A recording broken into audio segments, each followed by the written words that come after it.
All right, man. All right. We are back with another one. We are back with another one. Shout out to everybody that's holding us down, no matter where you are watching from. Again, shout out to everybody that's watching us down. Sorry, everybody that's holding us down, no matter where you're watching us from. I appreciate you all. Um, Listen, we got three major stories that we're going to be going through today that are absolutely taking the internet by storm. Okay, from politics, from I messed up my whole little rant. Okay, let me do this all over again. All right, welcome back to the channel, guys. It's me, your boy Darrel Long, the host of the show, and we got three major stories today that I'm absolutely excited to talk about because they're breaking the internet. From politics that's making history to relationship drama in the music industry, and even some family tea that has social media in a chokehold. So make sure that you hit the like button, subscribe if you haven't already, and let's dive straight into the show. All right. Now, the first thing I want to talk about is Big Sean and Jhene Aiko. All right. They have reportedly separated after 10 years of being together, of holding each other down, of being in love. They they are calling it quits, allegedly, because I don't know anything about these individuals. Okay. Now, all right, let's really get into the relationship news again that has the R&B world, R&B fans absolutely devastated right now, and that's Jhene Aiko and Big Sean allegedly breaking up. These two are one of music most loved couples, and they never got married, so I can't say that it's gonna be a bad divorce or Big Sean might lose all of his stuff. But after a decade of being together, not getting a ring and then not getting nothing out of it but a baby, I don't know. That's crazy. Now I gotta emphasize that neither Big Sean or Jhene Aiko have officially confirmed this breakup publicly as of November 7th, 2025. But multiple sources have reported on this, and the story is consistent across the board. So let's break down what we know. Now, according to reports from All Hip Hop and other news media outlets, the breakup apparently centers around one major issue, and that's marriage. Marriage. Now, close, sources close to Jhene Aiko and Big Sean, they say that Jhene Aiko wanted to get married. They say Jhene Aiko wanted to get married, and she was ready to get married. She was ready for that commitment. The problem was Big Sean was not allegedly ready to take that final step and to be committed to Jhene Aiko.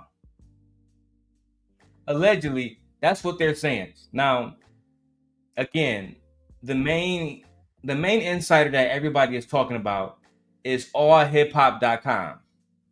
Now, one insider told allhiphop.com, let me quote,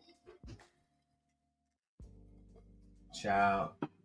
It says Jhene Aiko wanted marriage. She wanted commitment. Big Sean loves her deeply, but he doesn't love her enough to take that final step to actually get married. Now, this only gets deeper, allegedly. Okay, this only gets deeper, allegedly. Jhene Aiko gave Big Sean multiple ultimatums over the years that they dated, 10 years to be exact. She was making it clear that marriage was very important to her, but eventually she realized that the ring just wasn't coming, sis, and she decided it was time to move on and prioritize herself, period. Now, let me give you the timeline of their relationship because this has been a 10-year journey. All right. Now, listen, they first met back in 2012 at a recording studio. They became very close friends before they even started to date. Jhene Aiko even admitted that she went on a date to a Lakers game with Big Sean while she was in another relationship with another man. That's right. In 2014, Jhene Aiko, she was married to a producer that goes by the name of Dot the Genius. And at the same time, Big Sean was dating Glee star Naya Rivera, rest in peace. And eventually, Big Sean would be engaged to Glee star Naya Rivera. And then right after that, Big Sean dated Ariana Grande. Make sure you guys keeping up.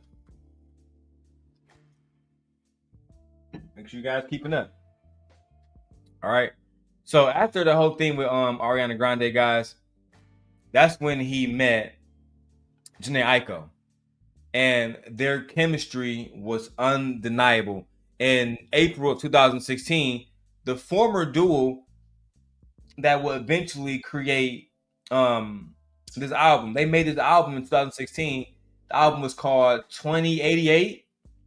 And they dropped this joint album that was both critical to their commercial success and, in my opinion, to their artistry, right? That was one of the few albums we actually see Big Sean be soft on. We see Jhene Aiko be a little bit spicier on, right? I like the album. The album felt intensely personal. And fans, like myself, we could feel the connection between both artists. Now, by September 2020, I think it's 2017. Yeah, by September 2017, Jhene Aiko called Big Sean the love of her life and even got a portrait of him tattooed on her arm. That's some serious devotion right there. That's serious love right there. That's real love right there. Now, we have to admit, they would go on later to briefly split in 2019, and they got back together later on. Then in November of 2022, they welcomed their son Noah Anderson into the world. He just actually turned 3 years old. Oh, sorry. Is it November 8th yet? No. By tomorrow, their son will turn 3 years old on November 8th, 2025. So shout out to Big Sean. Now here's the thing. Big Sean actually addressed the marriage questions in August of 2024 when he did this interview on the podcast called Out of Context. This podcast is hosted by Charlamagne the God. When asked if they secretly got married, Big Sean said, "It's a little personal, you know what I mean? But just like any people who have dealt with love, we've got our ups and our downs. I think it's still finding the right moment and the right way to navigate through it all." So he kind of danced around the question. Big Sean he was never really interested in telling the public that he wants to marry Jhene Aiko. It was always, well, that's too personal. All right? That's too personal. That's too this. That's too that. Now, Jhene Aiko, look, I'm fucking up, y'all. Jhene Aiko also said that marriage represents the best relationship, that people always ask, when are you getting married? That she needs to have a solid relationship, a solid marriage to stand on. Now, Jhene Aiko clearly thought that marriage was the byproduct of success. And Sean was not willing to give that to her yet. All right. Big Sean allowed her to go 10 years, make a baby, all the rest of this shit. And he was not willing to give her a marriage at all. Any type of commitment at all. Now, social media been going crazy with all these different reactions. We got one person that tweets 10 years no ring is crazy. Another one said 10 years? Wow. They didn't even know that they had been together for 10 years. The fans are beginning to mourn what we thought was a relationship goal, especially in Detroit, because in Detroit we love Big Sean. But I'm going to say this. The positive part is this. Sources say that they're keeping things peaceful and respectful. They both want what's best for their son Noah, and they both are maintaining an applicable co-parenting relationship. No messy drama, just two people who can love each other deeply and could align on what's best for their child moving forward. One source even told all hip hop, and I quote, they're in a great place, it's peaceful, and they both want to just do what's best for their child and avoid things getting messy. I think Big Sean Big Sean was in a situation where he thought that this woman was going to just, stick around for no reason. And she has no reason to stick around when she been telling you, I want a commitment. I want a commitment. I want a commitment. I want a commitment. See, y'all men think that women play games. Fellas, when a woman tell you she want to be a wife, when a woman tell you she want a committed, serious relationship, she mean that shit. She not just saying that shit, she mean it. But you see, y'all be on here playing games, listening to niggas like Kevin Samuels. Let me keep going, man. So recently, Jhene Aiko, she posted a cryptic snippet of her unreleased song, which is called Break, on Instagram with lyrics about heartbreak, which fueled the breakup speculations even more. Here are some of the lyrics. I gotta take a heartbreak, break, break, break. I gotta change the way that I've been made to feel. This is an inevitable pain. Child.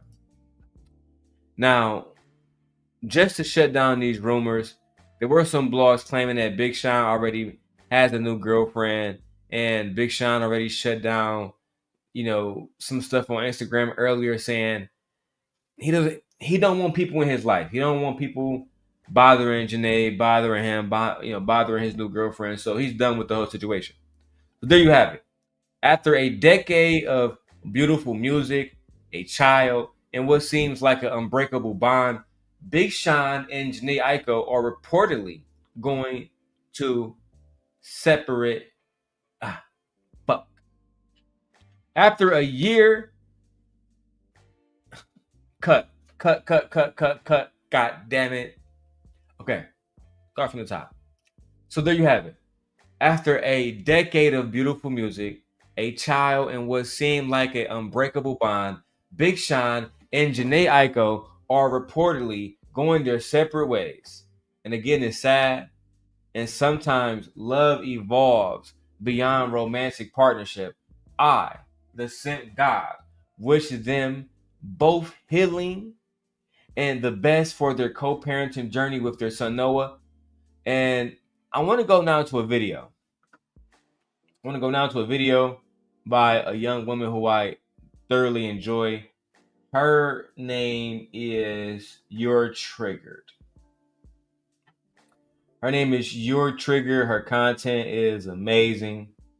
But before I keep going with her content, I want you guys to put a 1 in the chat. No matter what platform you're watching on, put a 1 in the chat.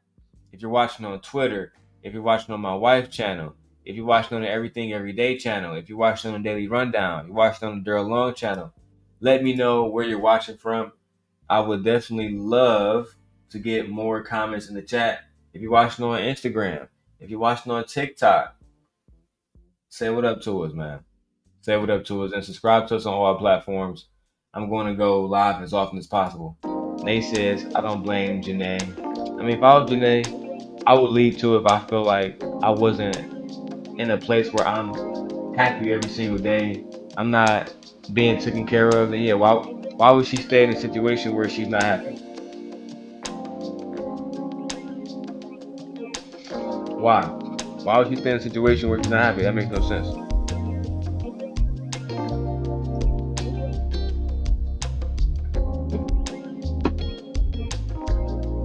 Okay, now let's go through the video. Fair use, fair use, fair use. I'm back with another triggering topic. Now, today we're back with another preference to baby mama pipeline video featuring Jhene Aiko. Now that's the title of the video. Preference to baby mama pipeline. Preference to baby mama pipeline. The preference to baby mama pipeline.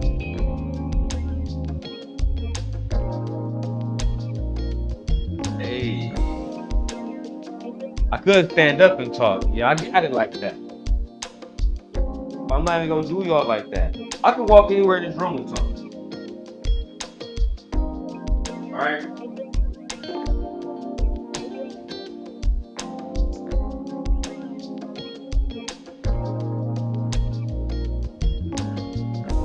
Jhene Aiko thought that Big Sean was gonna actually do right by her, was gonna love her, treat her right.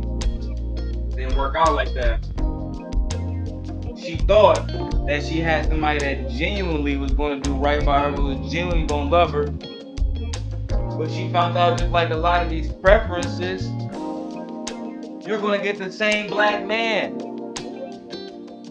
You're going to get the same black man. You thought you had a rich, good black man? No. He don't care about you. Stupid. You sit down.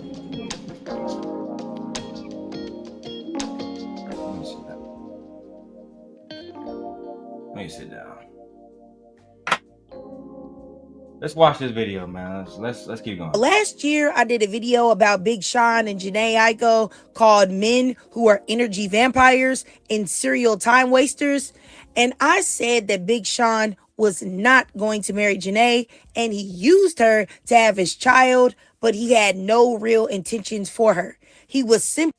A lot of the times, black men get with black women and they never genuinely have any intentions on being with these women. They genuinely are not interested in marrying these women, doing right by them. Like she said, energy vampires, sucking the life out of these women, not trying to do right by these women. Come on, man. Stop playing with me. What's going on, Trucking Trader? Hey, Trucking, you like how this camera follow me? You like that? Yeah. Anyway, man. Let's keep going with the video, guys. Harvesting her energy, and when he had taken all that she had to give, he would be gone. And that's exactly what happened. Now, before I even get my thoughts together or say them or put them out there for y'all, let me give y'all a quick disclaimer. This channel is filled with my thoughts and my thoughts alone. Everything is all alleged. Nothing is factual. I do not know any of these people personally. This is a commentary channel, and oftentimes I use clips and articles as part of my critical review, right along with fair use guidelines. Now that we got that out of the way, let me say, I have heard that Big Sean and Jhene Aiko have parted ways, and I really do feel bad for Jhene because I know at one point she really, really, really was crazy in love with Big Sean. She got that man's face tatted on her arm, then covered it up and... Nah, baby. You can't cover that up, baby. I'm sorry, baby. I'm sorry, baby. You fucked up. No, you fucked up, right? Baby, what was you thinking? What was you thinking? I'll drop the link for you in a second, trucker. After I'm done with covering the main, this main video. What was you thinking? What was you thinking getting a man name tatted on you and that's not your husband? What was you thinking? What was wrong with you?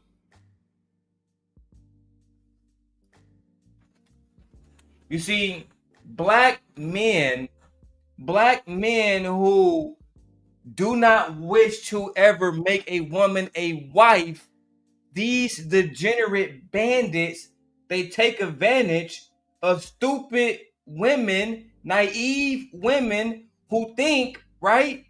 Let me make sure I hear me. Who think that these degenerate males are going to love them and marry them, but in real life, they want to just use you for your body and they want to make you a baby mama, just like Big Sean did. And here, her ass up here getting tattoos of this man's face. Tattoos of the man who would leave her and don't want to commit to her. Child. God damn it! You can't make this shit up.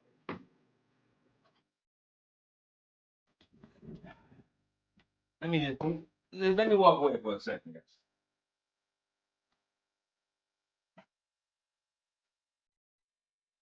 The bar, the bar's at an all-time low.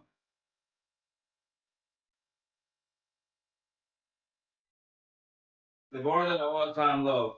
It's clear as day. It's clear as day that Jhene Aiko have no self-esteem.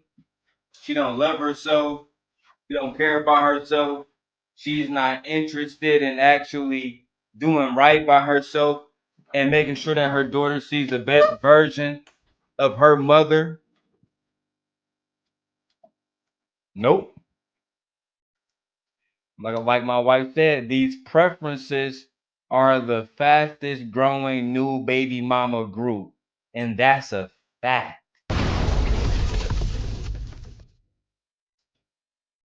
Every time a black man goes somewhere, they end up making a baby mama everywhere they go. Everywhere they go.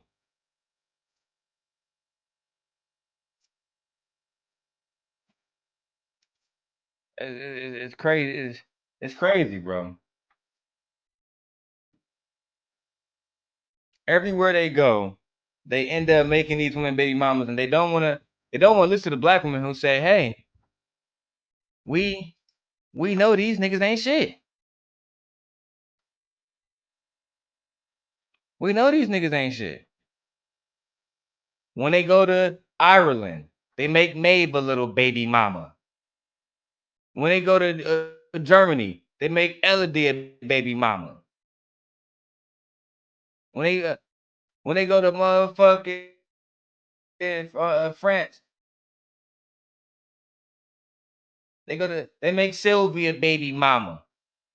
When they go to Mexico, they make. When you gonna learn?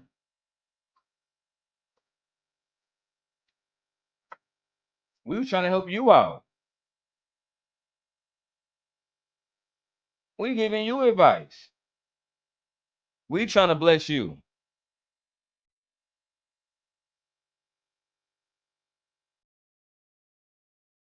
You know what? Let me keep going, man. Shit's getting wicked out here. Let me go back to the video. Still went back to this man. Was out at a basketball game with this man when she had a whole husband. Was out there dry begging for a ring during concerts, as y'all can see up here on the screen, and even doing stuff like this. You look good. So, Oh yeah? mm-hmm. Why don't you marry me? It's in the works. Don't even trip. Whatever. You saw that man's body language. It was very clear that he never had any intentions of marrying her. And then, not to mention, he said, Hold on. Hold on. Hold the fuck on. I gotta see that all over again. Hold on. This is getting too much, dog.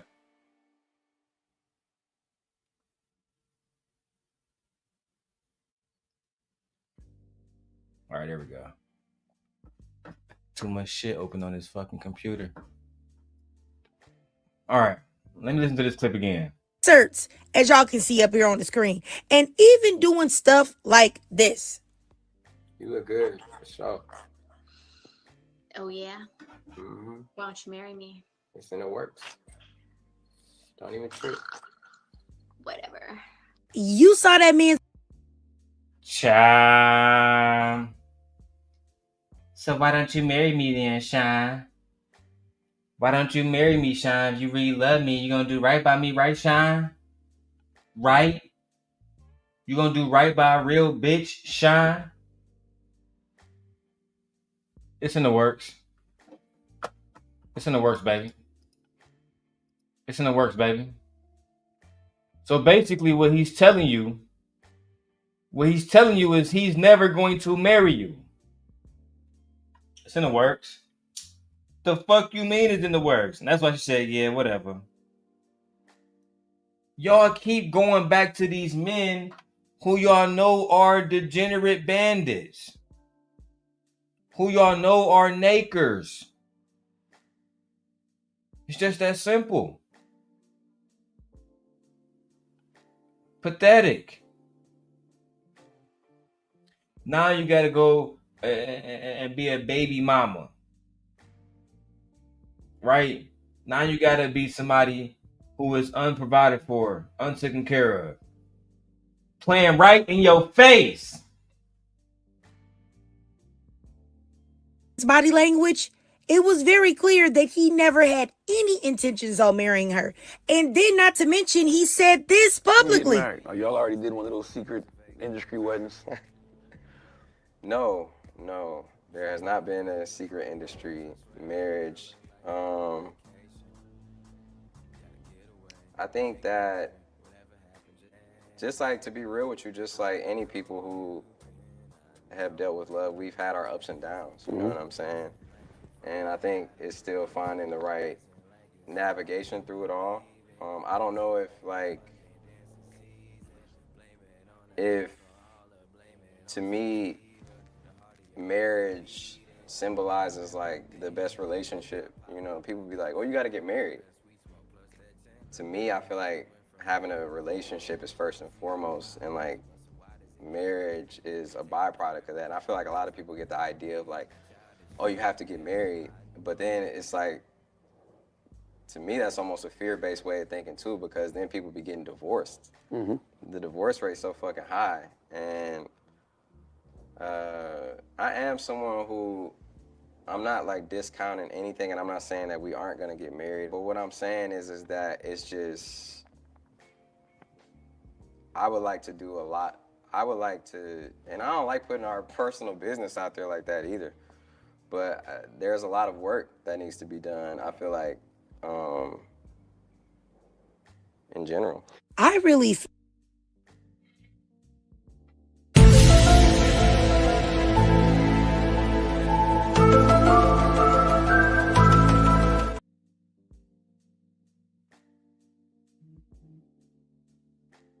The fuck was you just talking about? What the fuck were you just talking about? You don't care about marriage. You're not prioritizing marriage. That's not a thing for you.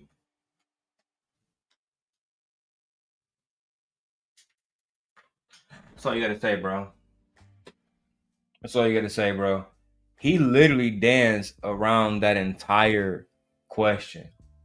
He literally did not answer whether or not him and Jhene Aiko was actually together, getting married, gonna stay together, gonna break up, gonna make a baby, gonna be a family. He didn't do shit but dance around the question. It's low-key crazy, bro. That's a grown man. And he lacks accountability. Wasting her damn time, like my wife said in the chat, for 10 years straight. For 10 years straight, wasting her time. For 10 years straight, saying he gonna do something that he didn't do. For 10 years straight, saying he was gonna love her. For 10 years straight, putting dick in her. For 10 years straight, expecting her to stay committed. for 10 years straight, expecting her to do exactly what he say and be submissive. For 10 years straight, making excuses. Shame. Let's keep going. Very disappointed in Big Sean. Feel like there were so many clear, in your face signs that this man had zero good intentions for Jhene. Honestly, his blank expression and lack of emotion when discussing her and also discussing something that he knows that she desperately wants, it's really sad and off-putting to see. And honestly, I can't fathom how any woman could see his behavior and be like, yeah, I'm going to go ahead and entertain him. Yeah, okay. This man is a world class manipulator and Warlockian energy vampire that will leave you a drained, soulless husk when he is. I think a lot of women are suffering when it comes to dealing with men who are energy vampires. Like, no bullshit. It's a major, major, major thing. And I think the real thing is this. A lot of the men, they don't understand that when you lie to a woman, when you consistently be inconsistent, when you say you're going to do something but not do it, eventually the woman going to lose faith in you. She going to not respect you. She going to look at you like you're a little boy. You're not a grown man. You don't know how to make grown man decisions. You acting like a child. In the Bible, it says, when I was a child, I thought as a child, but when I became a man, I cast childish things aside. So at what point will we see black men cast childish things aside collectively? That's the question, man. That's the question. Look, I'm over here cooking right now, bro. Hey, shout out to Marcy. Marcy, you over here reviewing the hopping the live? Let's do it, Marcy. Fuck it.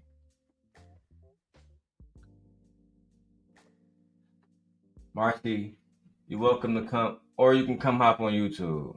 You can come hop on YouTube, Marcy. You can join the live. I will drop the link for anybody that want to come up. All right. If you're not on camera, you won't be seen on the live, but you will be heard. If you're not on camera, you will not be seen, but you will be heard. All right. Make sure you guys go subscribe to the Daily Rundown, the Darrel Long Simp God Setting the Record Straight.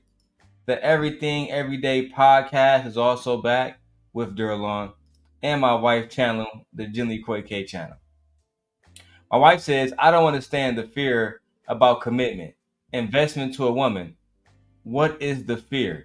I will if some brothers want to come up and talk about why some men fear investing into women, I will allow that conversation to happen as long as it's respectful. The StreamYard link is now in the chat. Let's continue with the video. Done with you. He is in the same category as a Cam Newton. You see what's going on over there. Also, I really feel like any woman who wants to get married should know if a man hasn't even mentioned marrying you or trying to marry you by the end of year one. Yes, I said year one. He probably never will, or he is waiting for something better. I actually agree. Me and my wife got married year one.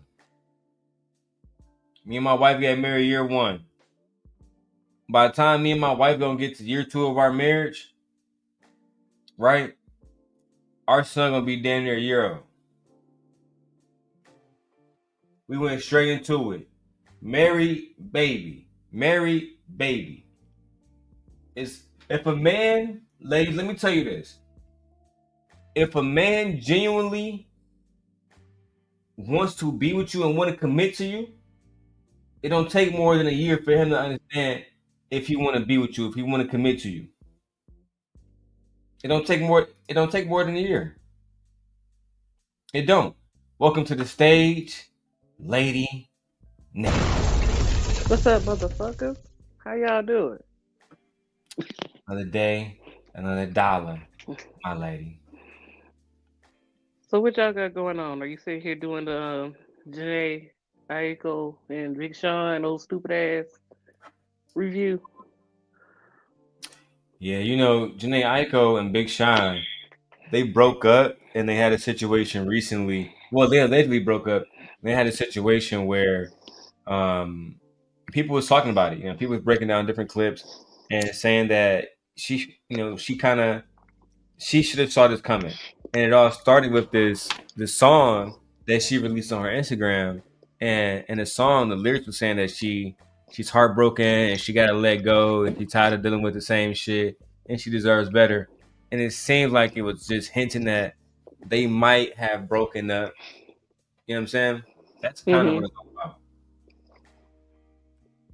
I mean, you was with the man for 10 years and no proposal, no nothing. I'm not saying that you can't have a lifetime partner if that's what y'all agree to, but clearly when you were giving him the signs of, hey, I want to be married, or you just plain blatantly said, hey, I want to be married, and he didn't actually agree with you, you should have known then, bitch, you need to leave. Move, bitch, get out the way, you need to run. There's All right. no sense of you wasting your body, your time, and your resources to a man that clearly indicates that he don't want to be with you committedly under your quote unquote by God, right? So yeah, I agree that you got to take a little bit of responsibility in this girl too. She But stayed with him for 10 years. you stayed with that man for 10 years. You dumb as hell. Why on You earth would dumb you as stay hell. with a man for 10 years You dumb as hell. You that got that's mm not willing to commit to you? mm mm over broken promise. Or it might be. I even can't stand when you still be get engaged and be engaged for 10 years or 5 years or 6 years. I can't stand that shit. If a man don't know, sometimes men know instantaneously of a person they want to marry or the woman that they want to marry. Especially they see her, vibe her. It does not matter. I've known plenty of couples who felt it was a love at first sight type of thing. They literally have a show called Marriage at First Sight, where they, I mean, it happens, but he didn't no clue, girl, and then you sat there and had a baby with him, girl, girl. But Uh, but you want our son to have your last name. You got me fucked up. All right, go ahead. Shout out to Nay. You see, that's how I let people speak. Now, I'm not even doing no time letting everybody to speak their minds because I'm a real ninja. All right, let's go back to the video. He settled for you, but he is waiting for something better. And my thing is this, is that Jhene spent over a decade with this man, letting the world know that she was willing to crash out about him, only to give him a baby, and then their relationship not even last after that. And what's crazy is that Jhene stuck by this man's side while he was out here making music videos with Bazooka Joe bubblegum abs, looking like somebody with Bazooka Joe. Child. We gotta have a conversation about those ass. That's true. Who believes that Big Sean abs are real? You made me choke on a piece of rice. Did Big Sean get the BBL? I mean,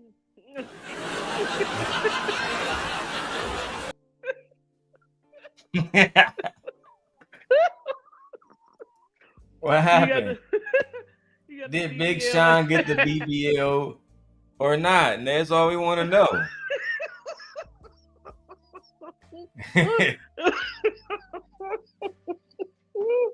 Okay. Okay. Let me get it out. Let me get it out. Hell yeah. Like, okay, Big Sean. We know you got to be a scrawny ass nigga because we ain't seen you with just a white beater on. Child. So I mean, unless you ate a whole lot of protein, yeah, nigga. Nah, it's Unless over. It's over. That nigga ain't no protein.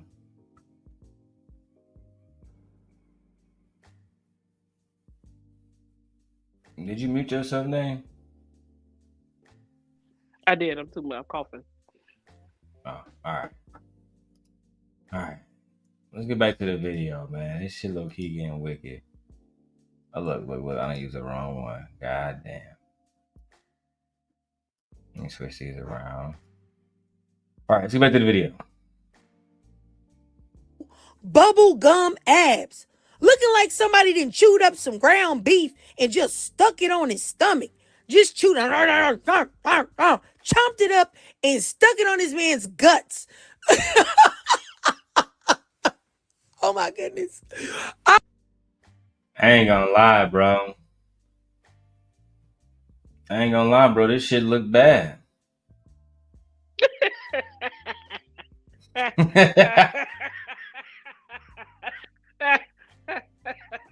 Wait a minute. Did she say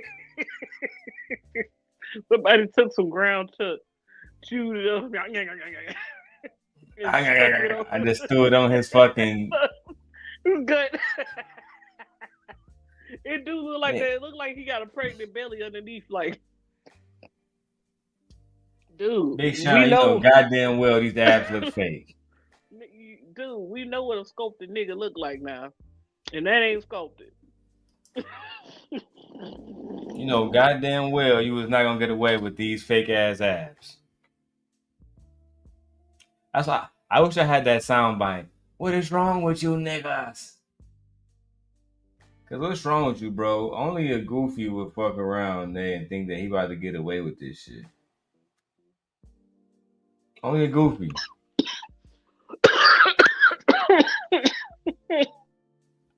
Bro, you gotta be a clown think you about to get away with the fucking fake BBL abs, bro. But you know what?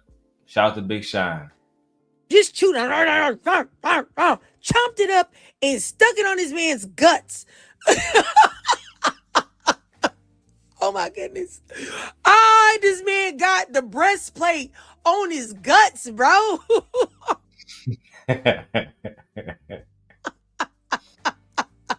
This man got on human colored armor.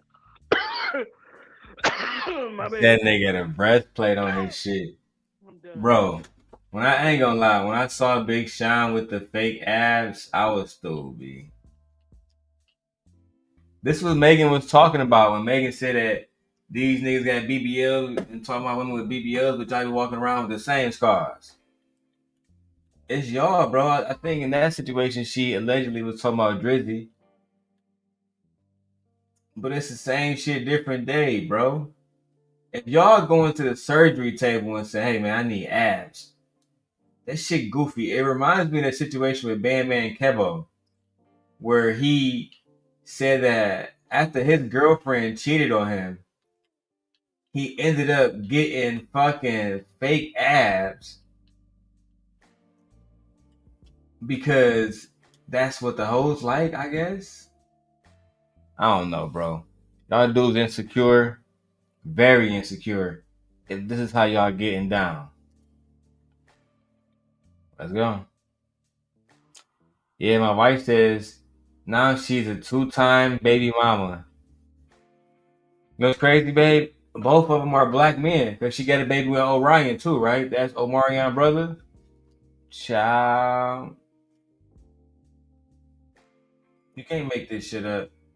And there's always the pretty ones that do this stupid shit. Armor. Oh,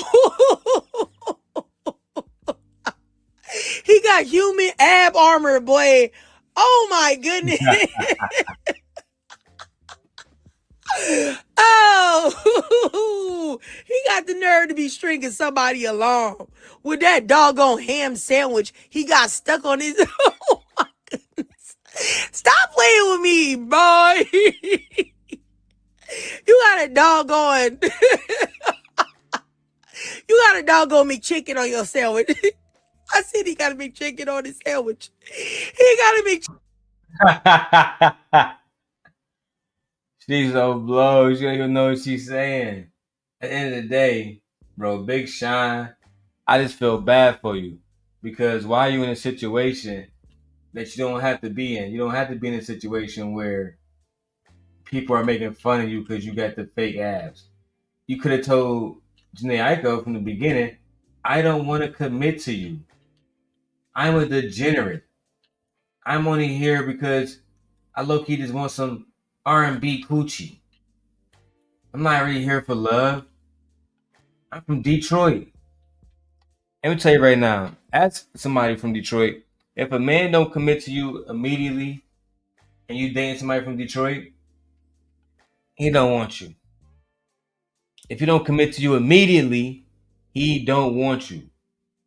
Let me keep going, man. I got a lot of shit to do. Chicken on his stomach. Stop playing. He got me stuttering.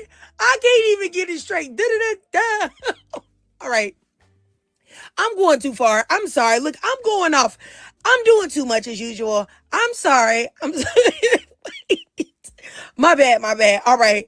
Let me chill. Let me chill because I'm about to say something serious next. So let me just say that really honestly, something about Big Sean to me, the way he speaks, it always gave performative and disingenuous to me. I can't speak for nobody else, but he's always gave performative to me.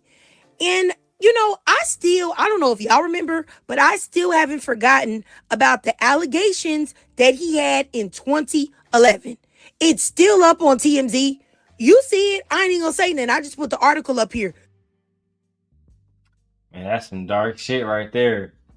Rapper Big Sean, major charges drop in underage SA case. Child.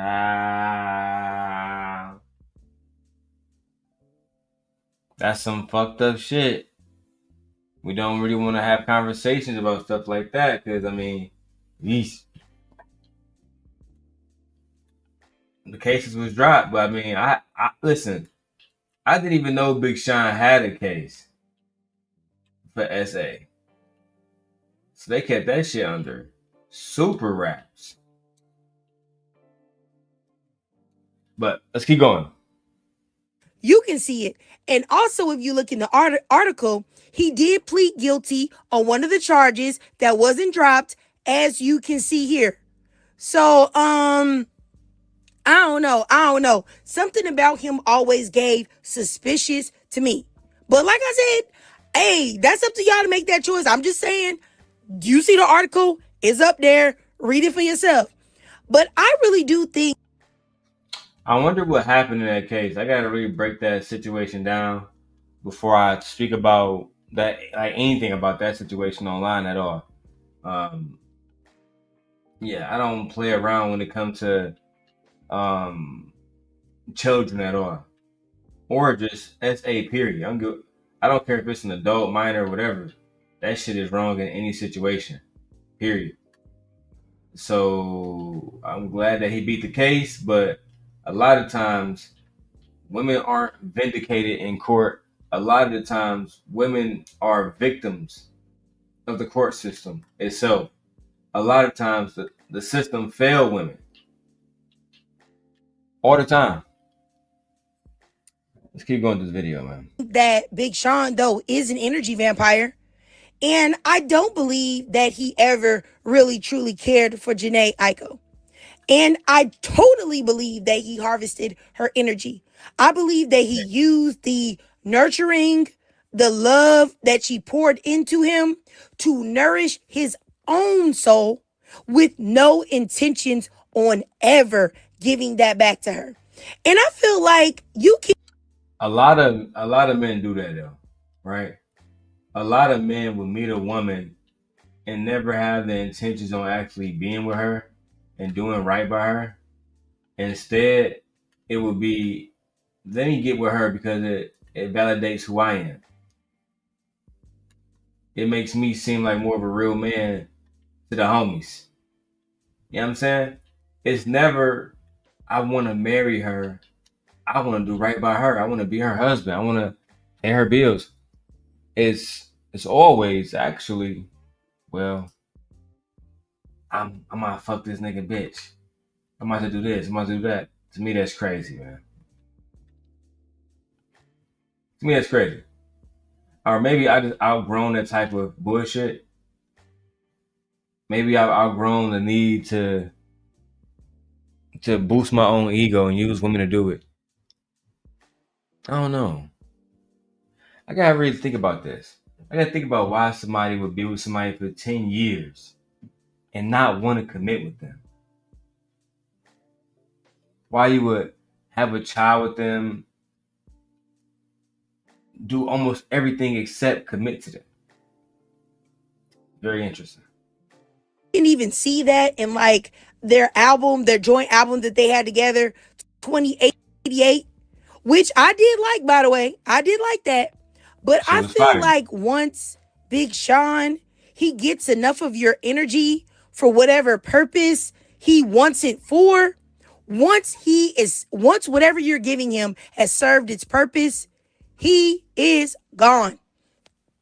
And honestly, to see him popping out with a new woman, like I've seen her all over TikTok. People have recorded them together. I'm going to show y'all a little picture, a little video cap, up here in the top that y'all can see on the screen.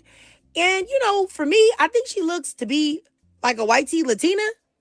And I feel like him popping out with her, it just says in my mind, or it confirms to me what time he was on and what time he's always been on. Well, I want to be in all fairness. This girl that he has been photographed with, nobody's actually seen them together. Nobody actually seen them technically together. I will say, based on the reports, she did pop up to KaiCanet stream. Allegedly, it looked like around the same time that he did, but that doesn't prove that they are together. I just want to make sure I say that. And yes, like my wife says, that's a white woman. Now people are saying that's a Hispanic woman like J-Lo, like Serena. Some people feel like that's not a black woman.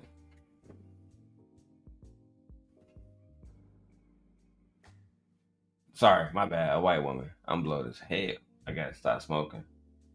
Let's go. My opinion. It's just like to pop out with a woman like this after being with Jhene, while also, let's not forget that Big Sean said that black women are the closest thing to God and they birthed the entire universe. But surprise, surprise, he doesn't date them, nor does he procreate with them. That's very performative. That's performative as it gets, right? And I mean, where to lie at? I feel like when Big Sean even said All right, that, hold on, Nate. Break it down. Hold on, Nate. I mean, where to lie at? Because I was trying to figure out if he's being caught with this white woman, because clearly it's a white woman. When have you ever seen him date a black woman? So he went to Cass Tech, where he had black girlfriends in high school. What they got to do with seeing him as a star with a black woman? Nothing. Thank you. Because you was about to go and explain his life. I don't give a fuck. His whole dating life, since we've known Big Sean to be Big Sean, he's always been with a preference. He's always been with a preference. Ever since he got in the industry. So, well, I mean, I feel people, like, are we talking about black women or people of color? Women of color. What? Like Naya Rivera is she was, God rest her soul, a Mexican woman. care. Does Was that she count black? as a woman of color or no? Was she black? She was not. Okay. And was she? I'm like, now was she a darker Mexican woman or a lighter Mexican woman? She was very light. Thank you. So her background is usually what? European descent, correct? Damn. Thank you. so, Um, so anyway, I wanted to actually rewind back a little bit when she talked about the essay with the alleged child or whatever. Now, when you take a look at Jhene, doesn't she look childlike to you? my wife is saying that he don't like black women. I know that part don't need to be explained because clearly, like I said, his whole adult life, you see him with not a single So you think black that he woman. wouldn't date a woman like Meg Thee Stallion? No, Hmm. no, no, no, no, no. I He think wouldn't. he'd date Meg Thee Stallion. No, he wouldn't. He wouldn't touch her. Flo Millie. Wouldn't touch her. I'm trying to think of the bad one. Coco Jones. Wouldn't touch her. Coco Jones is engaged to somebody else. So what you talking about? Yeah, but she with a black man. Good. That's what you need to be with. A black man's supposed to choose her. Cause she beautiful. She gorgeous. Yeah, yeah. But we talk about She's Big actually Sean. highly attractive. She's very beautiful, beautiful lady. But we talk about Big Sean. So yeah, you ain't never seen him with a black woman. But like I said, back to what I just said, when you look at Jhene, don't she look childlike? Very young. Okay. All right. Okay, so Oh, go no, ahead. Go ahead. that's what I'm saying. To answer the question, do Jhene look young, like she could be a teenager? So your ultimate point is, this is a black man that has a preference, but he still is going to make her a baby mama, just like your trigger is saying. Pretty much. Okay. And even if a black woman is bad, like Meg Thee Stallion, you're claiming that he won't even give her a chance. No. Damn. All right, Big Sean, I'm rooting for you, dog. I want you to win, man. Detroit. Let's get it. He only said that because you know how, like, when black men need some clout or they're trying to re-up on their bank accounts, they Damn. start pretending that they care about black women for a minute, talking about how great black women are, how beautiful black women are, how the black man is nothing without a black woman. And then you see them at some exclusive restaurant whining and dining a non-black woman or a snow bunny. Yeah, okay. But I'll just say, though, All right, so let me ask you this, Nay. With that mentality, should I not support black women who date outside their race? I don't think. Okay, I'm like, because you don't have to, because that's your choice if you choose not to.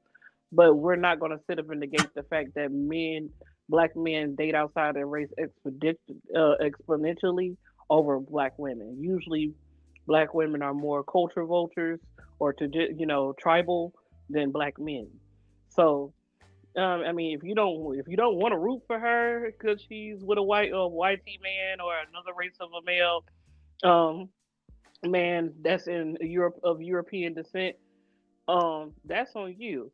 Because let's be very clear, we have stuck by your side for quite a long time, and you still haven't given us anything. So why not go somewhere else that we feel appreciated? Because apparently our black men don't want to marry us, and you always talking shit about us, so we don't feel appreciated. Well, I'm always going to hold down black women. I don't care if they date white men, Asian men, don't matter. Black women Mm-hmm. are what it is. However, Mm-hmm. I will say this. There are some men that will say,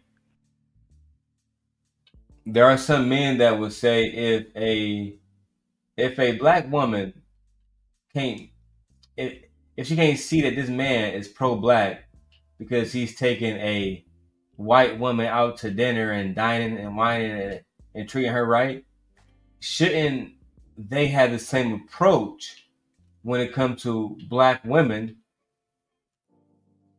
who are married and being submissive to white men? The one I think about, that white girl, her name is Rose something. She's on Instagram, Mhm. but she has a white husband. Mhm. Should black men give up on girls like her, women like her? I mean, like I said, if that is your choice, if you want to. I think it's goofy. I think Mm, that I want to the finish. men who are so caught up, well, not just the men, the people, but Mm, specifically the men who are caught up in what women are doing with their vaginas, I think it's weird. I think you niggas need to let it go. If a woman wants to date a white man, Asian man, whatever, whoever treats her best, if we are, if the we're trying to leaders. protect women and we want what's Mm, best for these women, I think it'd be within their best interest to actually just be with the man that does, that does them, that treat them the best. mhm. I don't know. I think at one point in time that might have been beneficial, to be more tribal, but I don't believe that black men should cut black women off for dating who treat them the best, and I don't believe that black women should cut black men off for dating a woman who might not be black but is treating him right. I feel like it has to be on both sides. Mm. I mean, I understand your aspect of that, Of but course. I'm like, it still doesn't negate the tribalism that black women have had for being in proximity of black men. Um, we already know that black men that date out, yeah, she may treat you right, but usually when a black male gets with another race, they usually start to negate or degrade black women. They try to Okay. pedestalize the women that they're with and make it seem like black women don't also create those women. So, um, yeah, to perpetuate that women who do decide, especially black women who do decide to date outside their race, is few far in between the mindset of how the black woman thinks when she's with a white male. She still does not negate or degrade. Is very few. I'm not going to say that there aren't some out there that do, like a Candace Owens, and furthermore, but not at a higher rate than you see, black males with white women who still are saying derogatory things about black women and pedestalizing their women. It's very, very different. But I'm like you. Whoever you fall in love with is who you fall in love with. But we do know the history behind why you date outside your race and why women are now deciding to date outside their race. Okay. Well, I don't know. I gotta agree and disagree. Like, there's some valid points to be made there. I think that most of the time, the main difference between black women dating outside their race and black men dating outside their race is how y'all talk about it. I feel like black women don't really shame, you know, black men and say, "Hey, I'm with a white man because all black men are trash." I feel like in most cases, not all, in most cases, that's how black men talk about it, and now it's received in a very, very, very, very negative way. A very, very, very negative way. I don't know. At the same time, most black men who are getting married are marrying black women. So there's so many different conversations to be had, and this conversation is crazy. That's true. I agree with you. Oh, all right. Let's continue. So beyond all of that, because I don't want y'all to think I care about Big Sean and his preferences. I do not. I don't care about a man's preferences that look like he's had 17 gerbils nibbling on his gut rock. Anyway, let me just keep going. I would just say that Jhene Aiko is definitely a cautionary tale. You never have a baby with a man who said he is not ready for marriage, but he's ready for a baby. That is a recipe for soon as I get that baby up out of you, sis, I'm gone. And my thing is that truth be told, a baby is a way bigger commitment than marriage, in my opinion. Now, Hold on. Is this true or is this not true? Is a baby a bigger commitment than marriage? Woo. That actually is. It's not a bad hard question because yes, most of the time you are committed to your children. Yeah, like you pretty much, especially if you love your kids and you've nurtured your kids throughout their life, you're giving them wisdom. You're still helping them out when you need to. Yeah, that's a huge commitment. Usually, when you're with a partner, you choose to commit a lifelong commitment. You're choosing to love them. You're choosing to do the things, submit to them, or however you want to paraphrase it. It takes a lot of effort, but when it comes down to a kid, yeah, yeah, that's it. I don't know. I feel like But that's a scale having that needs to be. That's a having a scale that baby can. for black men. I don't know. I get what you're saying, Nate, because naturally being a parent is a lifelong thing, right? So Right. that's clearly the answer that you want to go with. But at the same time, it's like now that I'm married, Yeah, you choose I to feel like commit. both of them are equal, like they're on equal levels. My wife means just as much to me as my children means to me. I don't care how nobody feel about that. No. I agree. I said I agree, but I'm just saying that if you wanted to talk about the nuance of it, then yes, I'm talking about that. But I don't think like you. Like I believe that children and your wife or your partner should be on equal level grounds Look who because you entered the love them the room, same. y'all. Hey, Come Mrs. give me a Longstreet, hug. You know, the camera follow me around now. hug your wife. Hi, Mrs. Long. How you doing? Don't be acting like that. Don't act like that. He wanted to fall shade with you. Gently doesn't want to touch Darrel.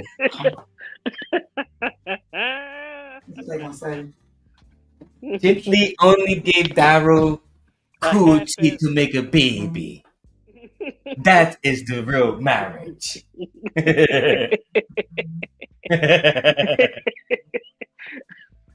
It's so silly. Watch this, Nate. How this camera have automatic ISO on my other camera, so it's gonna lighten up the more it sees me in the camera. But the one thing I don't like about my Sony ZV-1F is it only streams in 720p. Major fucking. Damn, you need 1080. Damn. Now, the crazy thing about it is you can really make 720p not look that bad, I mean, right? if he has a proper cord, yeah. Until you hop on an iPhone and it look completely fucking better. Mm-hmm. Brag Shame. on, niggas, brag on. But anyway. Nevertheless, man. So we was talking about Big Sean now. As you know, Big Sean and Jhene Aiko, they haven't officially said that they are done. Nobody really knows if they're done or if they're not done. What's your thoughts on the whole situation? I don't really care about preferences. I don't. Oh, you have to speak out. Oh, I don't care about preferences. I don't care about these non-black women. I don't. That's your thoughts. Yeah. You don't give a fuck. No. Okay. Yeah. Okay. Easy one for the wife. All right, let's get back to the video. Now, you can possibly get divorced, but that baby and the connection that you two share because of that baby can never be broken. Now, Jhene should have known, like I said, that he wasn't ready to marry her after several years of being together, but he was still somehow ready to impregnate her. She should have known that he was about to play in her face after that, for real, for real. But, you know, No, but can we really blame her for being in love? Can we blame Jhene Aiko for thinking that this man was going to do right by her? Yeah, they blame black women all the time for it. So yeah, why can't we blame the preferences too? What's the problem? Yeah. Black women get shamed all the time for choosing poorly and badly. So she should have vetted better. She should have chose better. Do you feel the same way, Nay? It look good, trust me. See how I look on TV. A little jittery. Anyway, I think they walked away. Nope, they turned their camera on when she meant to turn her mic on. Look, I don't even you see my feeling anyway, but I agree. Bye. So y'all agree that Jhene Aiko? So we victim blaming. She's not a victim. She's not a victim. She chose to stay. She's not a victim. I'm the simp God. I'm gonna say she's a victim, and this is why she's a victim. Because she was with a man that made her believe that he was going to love her, do right by her, and cherish her, only to do what? Only to do what? Make her a baby mama, lie to her, not do right by her, and do what? I understand that you're Look, trying to. the Yelp reviews have been out about black men and their abandonment when it comes to the creation of baby mamas. I don't want to hear it. Thank you. And I understand you're trying to explain and sugarcoat, but when that story comes out of a black woman's mouth, oh, I stayed because of this, that, the third, and blah, blah, blah, blah. The first thing you do is say, bitch, you should have chose better. So that's all we gonna say. Sorry. You're not a victim at all. You're not a victim. They sit up and There's shame so many us opportunities and so many signs that this man was never going to marry you. After that fucking interview, and I know you fucking saw Exactly. Girl. I would have dumped your ass then. Well, after the public interview, we knew what? What are we saying? After that man sat there. Right. She sat there. And this man said what he said, and you heard that, and you didn't exit stage left then, girl, bye. Mm-hmm. And you didn't learn your lesson from the first black man you was with? Mm-mm. All right. Let the camera still. Tanasia. Is that your friend Tanasia? Yeah. That's why that shit was all fucking up. He said what he said. Like, exactly. He said what he said. Period. And what did he say? He wasn't gonna marry her. He said a whole bunch of nothing. To say, I'm not gonna marry her. I'm not gonna marry her. A whole bunch of nothing. We need to go down. In marriage, you go through ups and downs, nigga. What are you talking about?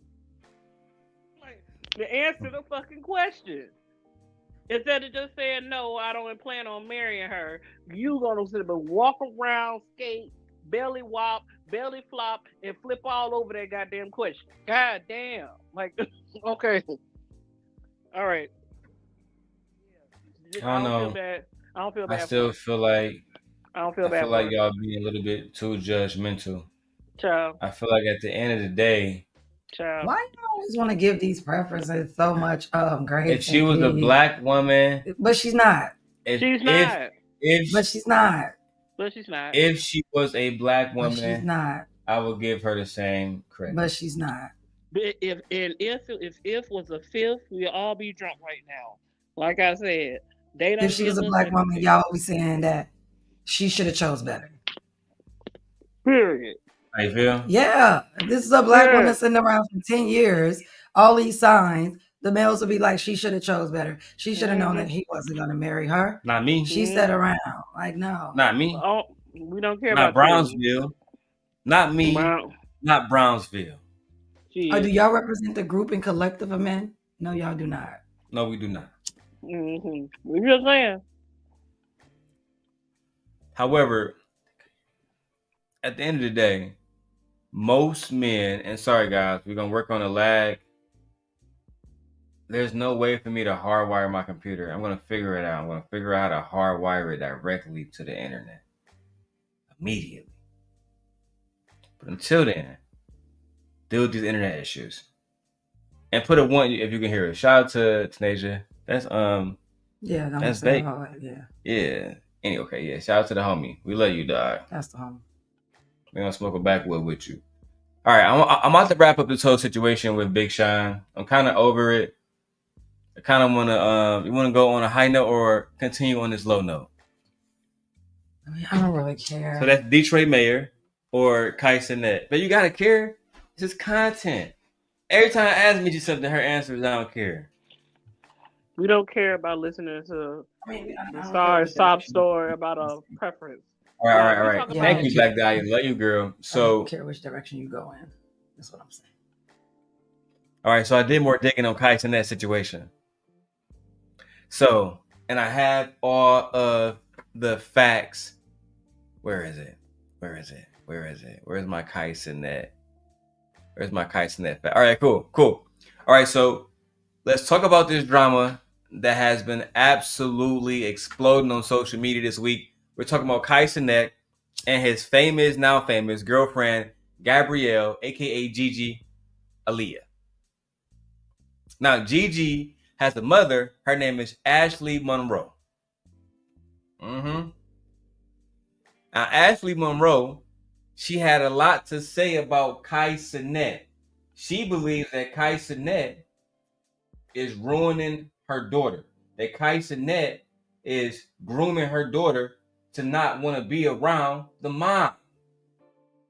Now, before I go to the videos of her speaking her mind, my wife, have you ever seen a situation where a black man who is wealthy is controlling and he's trying to tell a young lady what to do and being financially abusive? Allegedly. I'm not saying that's KaiCanet. I'm just saying, have you ever seen these different things before we go down there? Because some people are saying KaiCanet is a child. Well, he's not. He's like 23. He employed black women. Do you think that he would try to keep this woman away from her mother? I don't know him. Yes or no? I don't know him. I don't know what he would do. Do you think any black man would do that? Yeah. Oh my God. And that's the right answer, ladies. Because these niggas would. Let me go back to the other camera. These niggas undoubtedly would try to keep a woman away. But look. Let me go to the video. Let me stop fucking around. Because, babe, the daughter responded. The daughter dropped a 10-minute video on her fucking Twitter account. That's how I know it's wicked. Now, the mother dropped a 30-minute video talking shit about KaiCanet. And she even recorded a conversation with KaiCanet and her getting into it. And he wasn't, I don't say he was, he didn't spoon feed her. He treated her like an adult, in my opinion. Some people feel like he should be canceled. At the end of the day, I'm going to play the clip right now for you guys. Let me play this clip. No. Come back.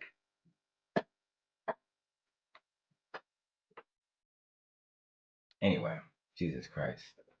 Let me go to the clip, and while I go to the clip, look at my beautiful wife.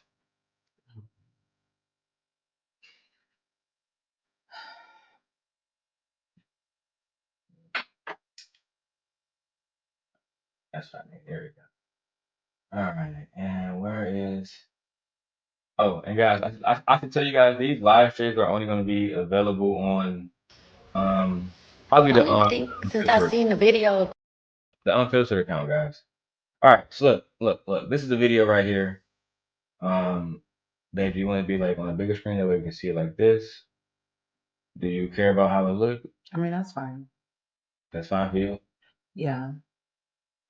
All right, because I ain't want it to be too big. You know, these people be striking all the time. Let me fix this camera too. All right. That's what I need. All right, let's go to the video now. Darrel saying that she went through life.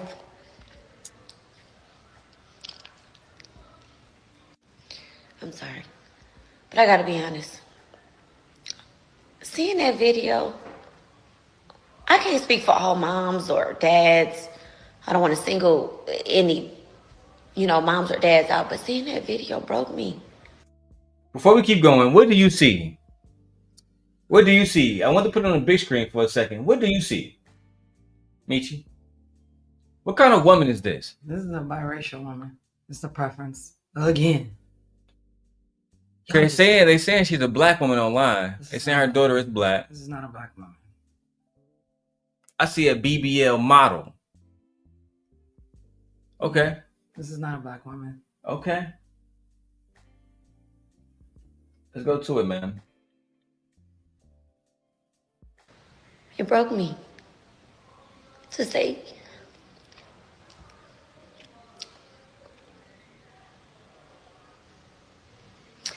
that you went through life alone, feeling alone, or that you didn't feel loved is crazy.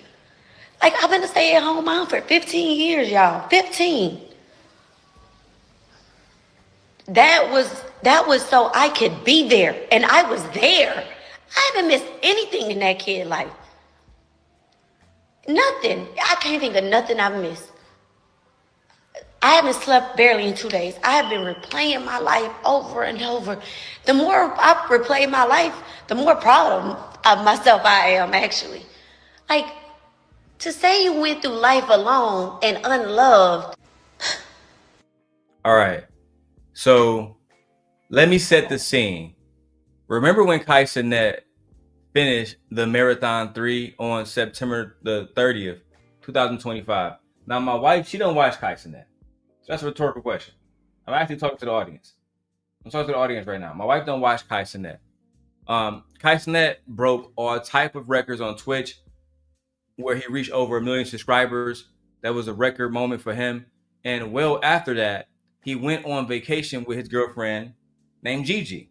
He took her to Switzerland, and that video has now hit over 1 million views on both of their channels. They were out there living their best life. All right. Sorry, guys. My wife don't smoke on camera. She don't want to smoke on camera. Now, fast forward to early November 2025. That's where things took a turn. And here's what happened. Gigi posted a video. Some sources are saying that it was posted to YouTube, but I found it on Twitter, where she opened up about her childhood. She basically said that even though she grew up in a financially stable household and she was a very spoiled kid and she had everything she needed, she felt like there was something missing. She said that, and I quote, "I was lacking growing up true love in her household. I just wanted somebody that I could open up to." Now the video went viral, and Gigi's mother, Ashley Monroe, who we see here. Yeah. So she wasn't having it at all. Now on November 2025, Ashley, who we see here, she posted this emotional Instagram video where she literally went into tears defending herself as a mother. That's what we see now. I'm gonna press play, that you guys see more of it. I don't ever want to compare my life to my child's life, because I didn't choose my life as a child, but I chose definitely to the best of my ability what hers could look like.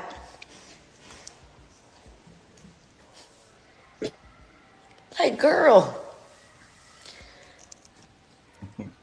you don't even know what a fucking bad day is. And that's just how I feel. Some people could think I'm wrong, but that's how I feel. That's how I stand 10 toes down. Like, there is kids that's going through life alone and unloved. And I can advocate for them. I didn't have a mom. I didn't have a dad. I didn't have grandparents for real. I didn't have family like that. You know what I mean? Like, my life was really, really hard, especially due to my mom. Which is why this hurts so much. Do you think that she has a right to come on here and defend herself But so let me give you my take, because I watched this whole video. I think she had a right to defend herself. I don't think she had a right to record her conversation with KaiCanet. We haven't got to that part yet, but I don't feel like she had a right to record any conversations with anybody and post it publicly. She also alleged that KaiCanet told Gigi that he allegedly did his research on the mother and told the girlfriend Gigi's best friend Brooklyn that if Gigi hung out with the mother or Gigi, or anybody else, that it would ruin her reputation. Let's keep going. Let's watch a little bit more. Unless you have any thoughts about that. No? All right, let's go. Even throughout my life, like with the things my mom have done, my mom didn't even give me a decent life. We were poor. I was poor. It was years. It was sometimes some years I only had one pair of shoes, no socks, no matching socks.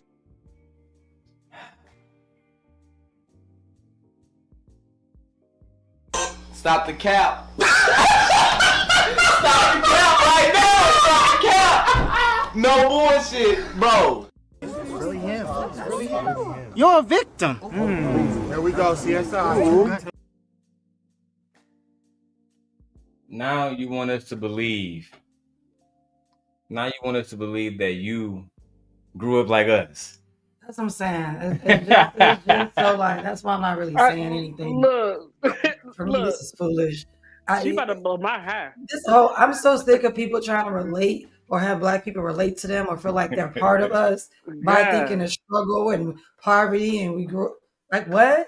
They just see Black I don't relate to that. Everybody I knew up had shoes, socks. I don't know what you're talking about. But like I said, they just relate.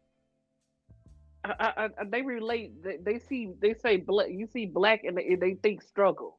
Everything was a struggle. Poverty. Like they think less than. They think like we didn't have anything. Like we didn't have shit. We didn't have no type of lives, and we were just piss poor.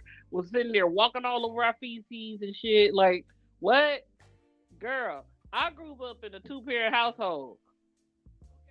Okay, I grew up in a 2-parent household, Nay. My parents are married. My parents are married. Interesting about that, Nay, is me and my wife saw a video recently of a white man. I was looking through all the videos of Jasmine Crockett. I told my wife about it. I was watching all her videos earlier just because I got a video that I'm trying to work on about her. And I came across this white man, Nay, and he was like, Jasmine Crockett not like y'all. She not one of y'all. She didn't grow up in the hood. Right, we're looking like. He literally was emphasizing that shit. And then he broke down that she went to private school, et cetera, et cetera. And he was like, she ain't like y'all. She can never be like y'all. She ain't. What the fuck? What does that mean, like, bro? He almost made it seem like the only way that Jasmine Crockett could represent us if she is that she came from literally the ghetto, the poor hood. Like, no. Which is fucked up to say, bro. It's damn near racist. It's just low thinking. It is racist. It's not damn near. It is. Low vibrational. It's very racist. It's very racist. Anti-Black. Yeah. Anti-hate. Like it's anti-Black hatred at its finest. So like,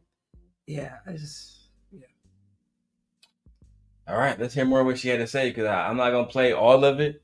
Yeah. I'm not playing the whole 21 minutes. I only wanted to play parts of it. I should have got timestamps, but I didn't. Let's go. No clean panties, no this, no that. Nothing. And I still to this what? Just 2-3 years ago, I took my mom to Turks with my kids, trying to rekindle with my mom. Still, throughout my life, I tried to here and there rebuild my relationship with my mom. Because who wants to go through life without their mom? I have told Gabrielle, no matter what, baby, I love you. You're not gonna go through this life without. As long as I got blood, sweat, and tears and breath in my body, you're not gonna go through this life without me. She never had to. I think that's why this just. How old is this woman? Let's figure out the facts. This is ridiculous, girl. Why are you online talking about your daughter upset with you. Get offline. It's not a good look. Like, yeah, like, what are you doing? And then you're behaving like the young people out here. What is wrong with you? Where's the adult here?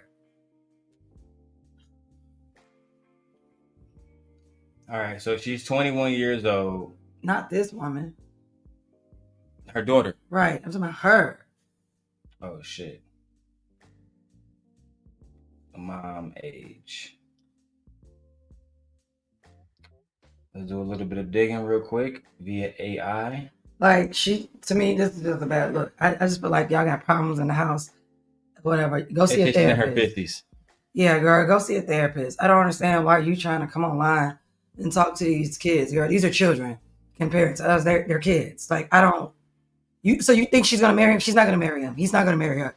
This will be over in probably less than 2 years, girl. I don't know what you're talking about. That her allegations about him saying that he has to stay, that the mom and the daughter got to stay away from each other because she's bad for her reputation. How? We don't know her. I don't know her. I don't know these people.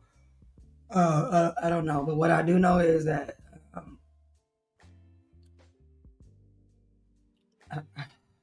so let me say this.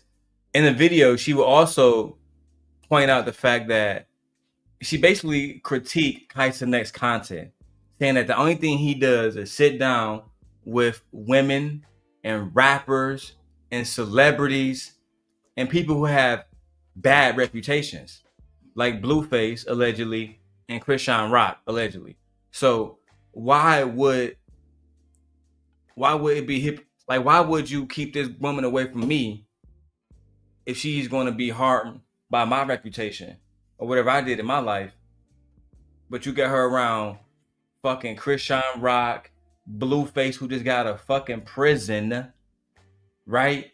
He popped up out of fucking nowhere. Girl, I don't know. This child is 21. If she's not around you, it's probably because she don't want to be around you. That's the way I look at it. I mean, she is an adult now.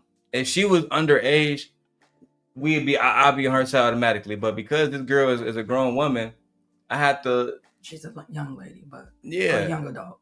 And now this video has went viral on X and all these different platforms like TikTok. The reactions are divided. Some people sided with the mom, Ashley, saying things are crazy. This girl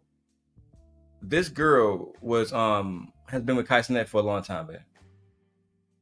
She's dated KaiCanet, since they were in high school. Now they say they dated for 10 years. I don't care about anything that they did in high school. In my opinion, they dated for 5 years. They dated since he was 18 years old. She was 16 or whatever. Could they have a 2-year difference? He's 23, she's 21. But at the end of the day, I don't really see anything that he's doing that's making her saying, hey, I don't want to have a relationship with you. That's like me trying to influence you to not see your mom. What benefit would that have me? It don't. Like, even in the worst relationships, babe, think about Tisha and Marceau. He never tried to keep Wanda away, really. Wanda was just on bullshit. Always questioning his marriage. Always claiming he was cheating. You're the problem here.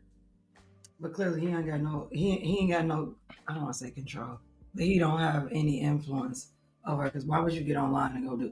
In my mind, I just feel like, if I'm just really being honest, in my mind, if I was him, I'd be like, why would you go online and say all that stuff about your mom when you could have just had a conversation with your mom? Now I'm getting all this backlash that can ruin my brand, my business. He need to get rid of her personally. I would have sued her for the conversation that she recorded. He need to get rid of her. I don't think you need to sue her. I really don't. Then that's really gonna make him a jerk. She recorded their conversation, babe. I don't care. I don't think he needs to. You think that's too? I just think it's too far because this is. If it's not about him, then this is really between her and her daughter, and he's getting dragged into it. He needs to check his girl because she shouldn't have went online and said anything of what she did for her mother to respond. I mean, I gotta agree with you. But that's how these kids are. They live their lives out online. Like, I just think that's crazy. For her mom to come on here, I would have never came on here and responded at all. Do you think the daughter should have responded? No, it's stupid. Just mother like daughter, like mother like daughter. They're one and the same. They're the same person. I agree. They're exactly the same person. I agree. You're very pretty, wife. You're so pretty. Michi's official name is the Sleeper. Put niggas asleep. I'm not sure. All right. Anyway, let's get it. So much. And don't get me wrong. Like, Gabriel's dad was never around, y'all. Never. Gabriel's dad come from a decent family. Gabriel. So he come from a decent family. Now we learning more, but his dad was never around. Her dad. Exactly. Gabriel's dad was never around. Thank you, babe, for that correction. I don't know. I feel like people are saying she's black because her father wasn't around. She's claiming that she had a rough upbringing. But I want to see what this man looked like because she's that complexion. And her daughter is her complexion, which made me think the father is their complexion as well. These are biracial people. These are biracial people. I don't know why people try to call them black. I'm just tired of black people not knowing what monoracial black people look like. Yeah. Oh my God. That's crazy. Like, that's crazy. I have 2 black parents. I'm monoracial black. Are y'all serious looking at this woman? Saying she a black woman. Yeah. Saying she a black woman, which is crazy because you would think that they'd think that, oh no, there's no way that this is a black woman. I just don't understand. Why can't people just be mixed or multiracial? Like, what's wrong with being mixed and multi? Nothing's wrong with that. No, it's not. Like, I just don't understand. Like, I'm gonna need y'all to stop with this one drop rule.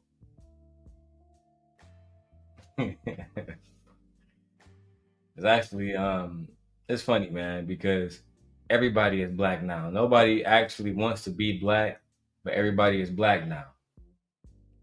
Everybody love black culture, but hate black people. That's crazy to me. Hey, let's keep going, baby. Gabriel is her dad's only child. I have 5 kids. 5. And I have custody of my niece. The same year I had my last kid, I gained custody of my niece. But I've always had my niece. People who know me, have followed me, they know how I am about these kids. So it's like, how dare you, Gabriel? Like, it's just ridiculous, you know. And I don't want to condemn her dad or convict her dad or go down that road because I have forgiven her dad. I have talked to him. Shit, she just had a 21st birthday party. I threw that for her. She didn't even want to. I was like, no, baby, I've been waiting on this day. Through her big, beautiful birthday party, I invited her dad. You know what I mean? But Gabriel's dad was never there. Yeah, but it's just like, I fought for this girl. This child is very selfish. That's what this sounds like. It sounds like this is a selfish child. Because if she did all that all these years and she celebrated her and all, sounds like this child is very selfish. Woo-hoo, you had it. Your mom did what? I didn't have enough love. What do you mean when you say that? She didn't give you enough hugs? She didn't tell you enough I love yous? Girl, get over it. She gave you a roof over your head. She put food on your back. Clearly she took care of you. Clearly you in spaces to meet millionaires. Shut up. I mean, you dating KaiCanet. And then the man wasn't even around. Girl, you want to come up at your mama? Pause. I'm tired of these selfish, ungrateful ass children. But the pause. It's so bad that you dating KaiCanet of all people. Like, you dating, she kept you around decent people. You're dating KaiCanet of all people, and you're telling me that this little girl got online and said this shit? Like, said, oh, I didn't feel love, girl. Oh my God, why would you say that? For this woman to come on. I don't get that. Out here. This shit is wicked. Like, why would you say That's why I said, babe, the people are divided. Because some people are saying, hey, girl, you brought it on yourself. Your mama did everything for you. If everything is mother is to be believed. And you still unhappy, that's something within yourself. I'm not apologizing to my child for doing the best that I can and kept you out of trouble and paid for everything, braces, schooling, clothes, events, proms. extracurricular activities and everything like that. Girl, if you can't just threw get you over a and let party. shit go, like about your mom, let it go. It sounds like I didn't get enough hugs. I didn't get enough kisses. I didn't get enough I love yous. Like what? Child. Girl. You know what? Sometimes you gotta throw these selfish ass children to the wolves. Yeah. Let's throw ass to the wolves. Kick Let her football, get out kick there. their ass. Let them figure it out. Exactly. Let her figure it out. All right. So I do want to say this before I go back to the video. A lot of the men who are using this, they're saying that this is just another example of why mothers shouldn't push fathers out the household. And because this girl, her father wasn't around, now she's saying she didn't have love despite having a mother there doing everything. And like you said, doing so much that she was able to be in a neighborhood in a, where she can be around niggas like KaiCanet. Right. You know what I'm saying? I mean, because you got to remember, they went to high school together. Right? So one could say she did her job. I don't care about black males. They stupid anyway. So we know what side they gonna take and everything. They stupid anyway. So it don't matter to me. Most black males are stupid. As a group, y'all stupid. As a group, y'all dumb. As a group, y'all are failures. As a group, y'all just want to continue to blame women because y'all hate women. Y'all don't like women. Y'all are attracted to women, but y'all don't like actual women. So for me, when I hear black men sitting around saying stuff like that, this is why I say that all black men benefit from even the worst black men. So for me, I don't care to hear black men talk because every time they get a mic, they say stupid shit. They have no value, no substance, nothing. So I don't even know why people are still listening to black males speak. Speaking of stupid shit, Paul Pierce recently said, side note, Paul Pierce recently said that the only true way to test a woman to see if she's loyal is to cheat on her and to see if she stays. I question. Go ahead. I second that. Go ahead. And when them women leave you. But see, that's the lane you go, and I'm cool with that. The get the fuck on, leave that nigga lane. I like to let's play the petty opposite game. Will you stay if she suck another nigga dick? That's what I'm saying. Will you stay if she bends over for another nigga? Like Mona Leo said, I'm gonna go first before I get before I can even get a get back. No. And shout out to Ken the Man too. In those situations, I just wonder, is reciprocity and all those different things that men want, is it still applicable in those situations? Because they're making it seem like, well, the mother is this, the mother that. The mother did everything. Y'all say we're not supposed to blame the parent that was there. So if a single father was there, we should always get a single father credit based on what these men say. Same thing with single mothers. This mom was a single mom. She did everything she was supposed to do. She put her kid in one of the best neighborhoods, one of the best high schools in the state, and literally put her in position, literally, to meet her boyfriend, who would know he would go on to be the biggest streamer of all time so far. I don't care about him either. So I think he should speak out. I think he genuinely should say something right now. I think he should genuinely not be her boyfriend. He needs to get rid of her. Oh, so you think that they need to break the fuck up? Yeah, she causing too much drama. Oh shit! All right, I ain't. See, I'm from Black Love. Darrel. Richie said he not black. She not black. Ain't something. Don't call it black love. I'm okay with you saying I'm just for love. All right, cool. All right, I'm for love. Right, because that ain't black love. I'm for love. I want them to be happy like us. Like my Chicago Bulls shirt in the background, like the decor. That's hard, ain't it? Ooh. All right, anyway, shout out to the Bulls, man. They beat the Pistons the other day. Shit's crazy, man. I seen somebody in the comments say, Oh, because her mama was outside chasing rich niggas and wasn't at home with her daughter. Baby, I don't gotta chase a fucking thing that I attract, okay? You don't chase what you attract. Rich niggas come dime a dozen. Always have. Even when I was that young girl, getting it out the mud, working at the casino, working at night, getting my baby to school, doing what I gotta do. Like, y'all don't know me. Don't speak on me. Get out of my comments. Get out of my DMs. I don't give a fuck. The reason I'm speaking on this is because I have never in her whole life went to the internet with my problems. I never bashed her dad. I never talked about how he never showed up to one birthday. One. Not one. It was invited to all her birthdays. He never showed up. He came to her 18th. So why are you doing it now? Yeah, like that's what I'm saying. They like, I get it. The father didn't show up for one birthday. That's so fucked up. But what this got to do with KaiCanet? Yeah, I'm still trying to get it. I understand. Nothing to do with him. Like, this don't got nothing to do with him. What did he do? That's what I'm looking for. I just don't understand. I just feel like you preferences, black males, these preferences, they drag y'all into all kind of bullshit with their crazy mamas, their crazy uncles and aunties, and y'all just go right along with it, and then after a while you want to claim victim and everything. Imagine there's a black woman. Exactly. If this is a black, y'all would be dragging her to hell. She would be hell-bound. Mm-hmm. If this is a black woman, she would be hell-bound. Straight. Like, I don't get this, and I really don't understand.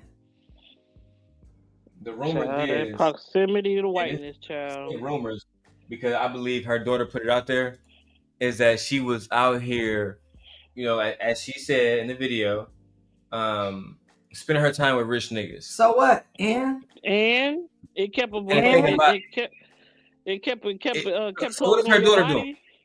She should be in school somewhere. Is her daughter not spending time with rich niggas? The same thing. So right now, like you just like your mama. That's what I said. Wait a minute. She with KaiCanet. I literally just said they the same person. The same person. KaiCanet. Ain't in nobody college nowhere. Ain't trying to go to nobody education. He ain't trying to put you in nobody college. He ain't encouraging you to be in nobody's school. What you want little mixed biracials always banking on another man's paycheck, banking on your prettiness. And there's a such thing as pretty privilege. But at the end of the day, what do you have to show for it? Girl, he give you a couple $100. What are you doing with yourself? And take these guys out of it. Young ladies, what are y'all doing with yourselves? What are y'all doing? Y'all just walking around being pretty? Like we ain't educating ourselves? We not doing anything? So y'all ain't learned nothing from Bash Dog. Y'all ain't learned nothing from Prisha. Y'all ain't learned nothing. Y'all ain't learning nothing from Ruby. Y'all ain't learned nothing. Cassie. Y'all ain't learned nothing. Preferences. We're going to say this one more time. One more time. What are you doing? Because it's ridiculous. This shit is retarded. It's ridiculous. You know what? So what?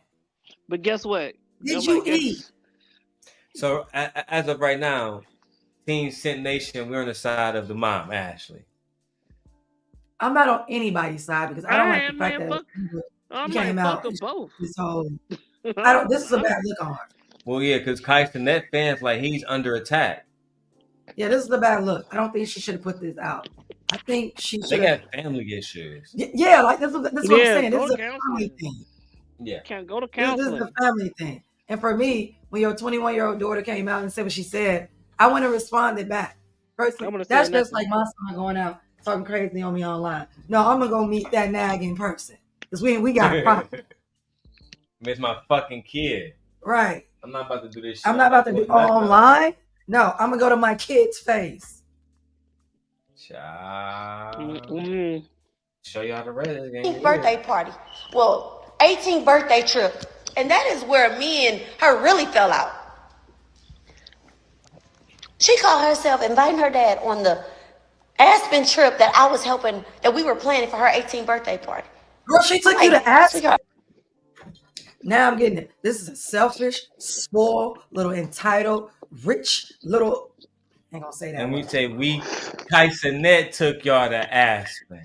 I'm sorry, keep going, man. Yeah, like this is ridiculous. Look, that video is actually online, and I feel like part of the reason why Kai hasn't responded because the footage is all there. I'm not gonna say they ruined his video and ruined because he still got millions of views, but the video became less about their trip and more about the women who are both beautiful arguing, toxic, and then they generalized it and they seem like all women act like this. This is a mother and daughter dynamic. They got some things to need to work out. That's literally all this is. A daughter's mad at her for whatever reason, and the mom's like, I don't understand why the hell you mad at me when I did everything for you. Like, what are you so upset about? Like, yeah. So this is just family issues. I personally think he should have checked this girl. Checked her how? Oh, he should have told her what the hell you doing, putting out a message to your mom. Keep that family shit in house. If you have a problem with your mother, go to your mother. He could have paid for some therapy or some shit for them. Like, go to your mother. They got so much money between all of them, they can send for a therapist to come to the house. I don't want to hear this. This is, to me, if he's making money and he's providing, and this is how he provides, whatever. But this is the way he makes his money. So why are you ruining his brand? Why are you bringing problems and causing commotion around his brand? To me, personally, if I was his mama, she don't care about you. But if I was his mama, he wouldn't be with no biracial woman. If I was his mama. I don't think that he wants to. I don't think that KaiCanet mom and dad is really like making choices for him. He do a lot of stupid shit. But to me, this is about them two. Them two got a bad relationship. But it's a blowback onto his brand. Yeah, it's a blowback. That's what I'm saying. Yeah, it's a blowback. It looks bad all around. Yeah, that's what I'm saying. To the whole brand, because at the end of the day, they're supposed to be one big family.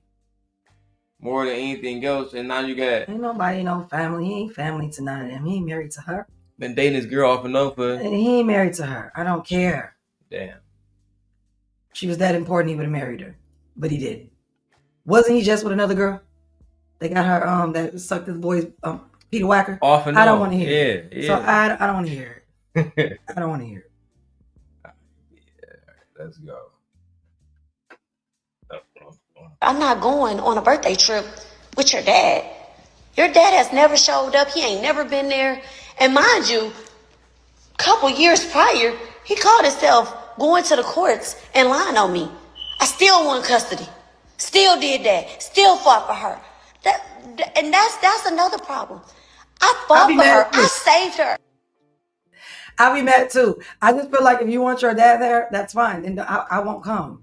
I'll be mad too. And I just feel like children need to respect how their parents, whether it be man or woman, feel about their other parent. They need to respect that. Because at the end of the day, y'all weren't there in a relationship with the parents. Y'all were kids. Y'all don't know what they went through. So I'm not mad at that. I don't want to sit down with my ex either. We not cool. No. I'm never going to a Thanksgiving dinner when my kids get older and their dad want to come. What are we doing? No, I won't be at Thanksgiving dinner. I refuse to sit down with that man. So I'm not mad at this woman getting mad. Like, no, are you kidding me? So he could just pop up. And you can just, again, this goes back to what I say. They hate the parent that stayed and praise the parent that wasn't there, that abandoned him and left. What kind of complex would lead? Like I said, I don't understand that. I don't understand that either. It always happens.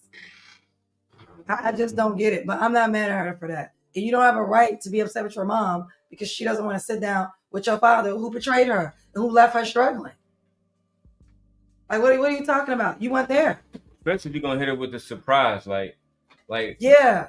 Like I recently did that with my mom and it went completely bad. Now I don't regret it, but I understand what people were saying that maybe I should have warned her. You know what I'm saying? But in that situation is different.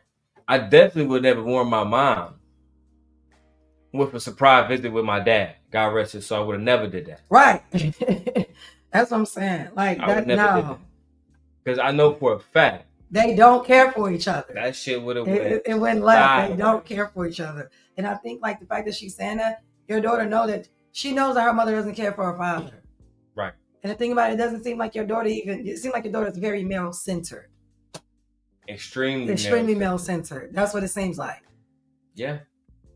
Yeah. Gabrielle was disobedient. Gabrielle was going down the wrong road. I fought for her.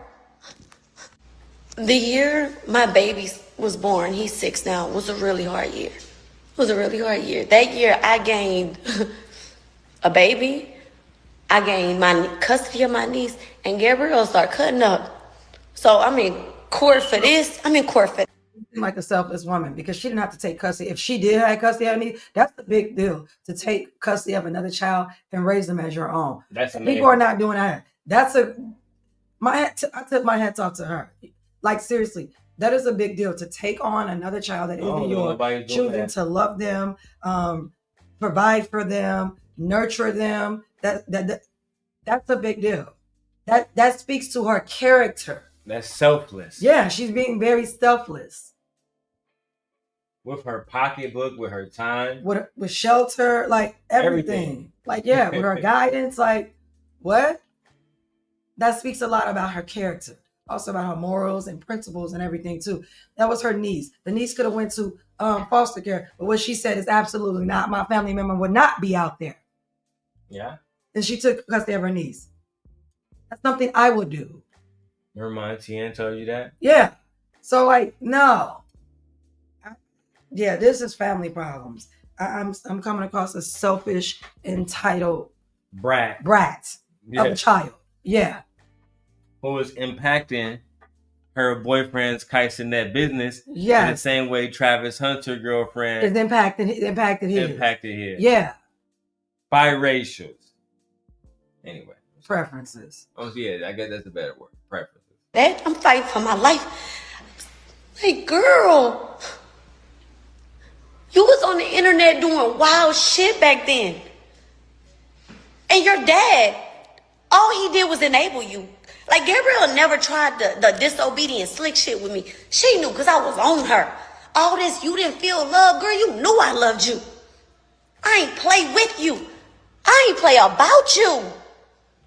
Never. I sent you to your dad for 3 weeks. You on the internet cutting up, doing wild shit. I tell you, when you get home, you taking that weave out your head. I'm taking that phone. I'm on your ass. I never gave up on you. I used to have to, literally, y'all, I used to have to, because I'm not going materialistic, because hands down, I did that. I did that because I loved her, not to,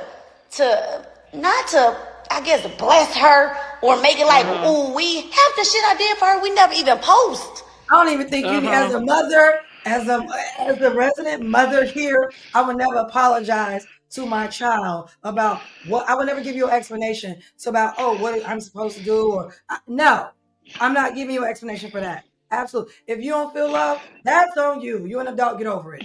I'm done at this point. Because the fact that she did all of this and you don't feel love is an action word. It's an action verb. By her doing all that, that shows that she loved her.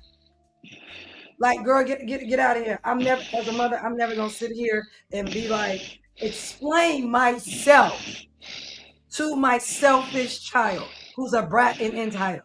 I'm never gonna do that. That'll never happen. No, and I don't think you need to, Mom. I really don't think you need to. This is why I said this wasn't a good look for you at all. I would have just let my daughter talk her talk and then called on her. And if you really felt that way about her, you could have got a cease and desist letter against her. But at the end of the day, let the little 21-year-old talk. 21-year-olds, they're dumb, they're stupid, they're inexperienced. They don't know what they don't know. So let her go ahead, throw her little ass to the wolves, like me and they said. And you have other children to worry about. And that's why we focus. She do have other children. Yeah, she got other children to worry about. I won't be worried about this 21-year-old. Let her go be with her rich boyfriend and see how long that lasts. And when she become a baby mama, don't take her back. That's it. I You know, wouldn't give a her goddamn. go with her I wouldn't give father. a. Have him Let her help her. go. Let him help her. Yeah. Exactly. Because I'm just like, mom. You don't have to explain yourself and why You don't you have a to good explain mother. yourself. Not at You all. don't have to explain yourself to them. I said, I wish my mother would explain herself to me. Yeah. If I know as a grown now as a 35-year-old grown woman with the things that my mother did for me, I would be a fool to sit here and think that my mother had me out on the streets, destitute, prostitute myself or anything. I'd be a fool, knowing damn well that's not nothing that my mother did. I I would be think a fool. I don't like. Don't you ever women, especially single mothers that did it by themselves. Don't you ever explain yourself to no selfish ass little child. boy or girl. Don't you Exactly. don't you ever explain yourself to them. You lucky you How made you it. did. You lucky that you still alive.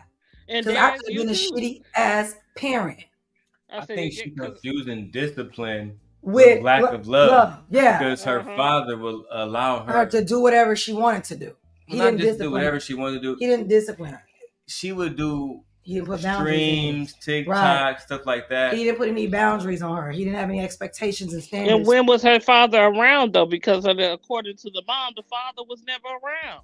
So when he when did she come was around, He didn't when have no when restrictions. That's what I'm saying. what? Because he And wanted to her her, he wanted her to like to him. feel love. Right. And that's not uh love, That's not baby. love, girl. that's not Love is love. discipline. Love Structure. get the Structure. structure. Yeah. Yeah. She's still a child. She said that's my point. She's That's what I'm still trying to get you to understand. she's It's still a a kid. child we're dealing with. That's what I'm saying. Her mentality, yes, she's 21, but guess what? She's really 17. Mm-hmm. She's still a Mentally, kid. emotionally, she's really 17 years old.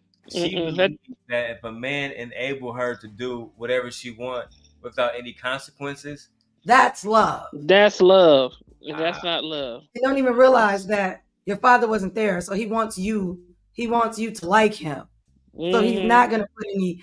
And also, you have to think about it. If you're not around, you don't really have any control over a child that you didn't raise or as much influence either. So now you're really not a father and daughter relationship. It's more like a buddy, and I'm getting to know you relationship. yeah, go ahead and hang out with your KaiCanet friends and stuff. Right.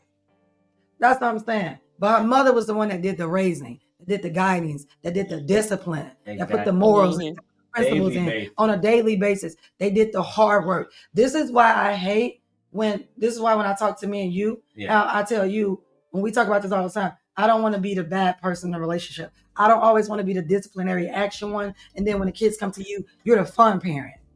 I don't like that because then it makes it look like I'm doing all the raising and all these other things and principles. And I have to think my mom is the one that feeds us, tell me when to go to bed, tell me I got homework, brush my teeth. Do I do that? Yes. Yes. You do. Dude. I am I'm the saying like the bad person because I have discipline and I'm principles and things we have to abide by and rules and regulations for the kids. So like, yeah. And I can understand why mom will be upset because I put all this fucking work, put all this work into this child. And then for you to come around and negate everything I'm teaching her and not even support me in raising her, knowing that you weren't there. Mm-hmm. The child that you're looking at, I raised her. Not you. Going against it, like the that's what I'm choices saying. that like, I told you. Yeah, like no. Yeah, I don't want her online, so why are you letting her be online and everything? And that's for a reason. Why? Because his mother probably saw her daughter and know her daughter's behavior. Like women, we know our daughters. We know which ones is gonna be hot in the pants. We know which ones is gonna be shy. We know which ones is gonna be goers. We know which ones is easily influenced. She knows her daughter is easily influenced because, like we just said, she's not mature. She has the age of a 21-year-old, but mentally that girl is 17. And she know what rich men do to pretty, young, naive, right. She knows that women. Inexperienced, young, naive, little girl. Try to save you, like she said. But don't save her. She don't want to be saved. Throw her ass to the wolves. Damn. You football kicker. You swim. You sink or swim. Don't you come to me. Don't you cry to me. I won't be worried about her. I got other children to worry about. Mm-hmm. I wouldn't. Because clearly, about it is, children know where their needs are met. Children know which parent to go to if they fall on times, if they need good advice, whether you have a good relationship or not with them. They know where to go. She'll be back. She gonna need her mom way before she need that dad that was never there. Or KaiCanet. Or KaiCanet, exactly. Because that's gonna be over. You think he's gonna be with her when he's 30? They're 23 and 21. You know how many times you're about to change between the age of 20 and 30? 1,000 times. Look like we lost Nate. I think she gonna come back. I'll drop the link. But shout out to all 30 of y'all watching and not saying nothing. We love y'all. Let's go. Never. I never live for the internet. That's why I think I'm taking this shit hard. Anyway, let me not get off track. I sent Darrel to her dad. She tripping, acting wild, disobedient. And Darrel, you know you don't want me to post the stuff you was doing, and I won't. And I won't. But if I did, Mr. KaiCanet, you will know, baby. The woman that you in love with, that's me. That's me shining through her. And by the grace of God, I thank that. But Darrel was tripping, and her dad was enabling her. Her dad literally went to the courts and lied on me and said I abandoned my child. When my whole text thread is, where's my kid? Where's my kid? And I'm thinking, oh my God, I gotta fight with this man who don't even show up. And when you show up, all you do is bring chaos and drama. He don't love Gabrielle. He don't love that child. And this is a woman that's tired. Yeah, this woman's tired. She's beyond tired. Yeah, he never loved that child. He never loved her. Yeah, she's beyond exhausted. That's why she should just let it go. Walk away. Ain't nobody got time for that. Go raise your other kids. You still cute. Good body. Girl, I would get back out there and live my best life. Okay?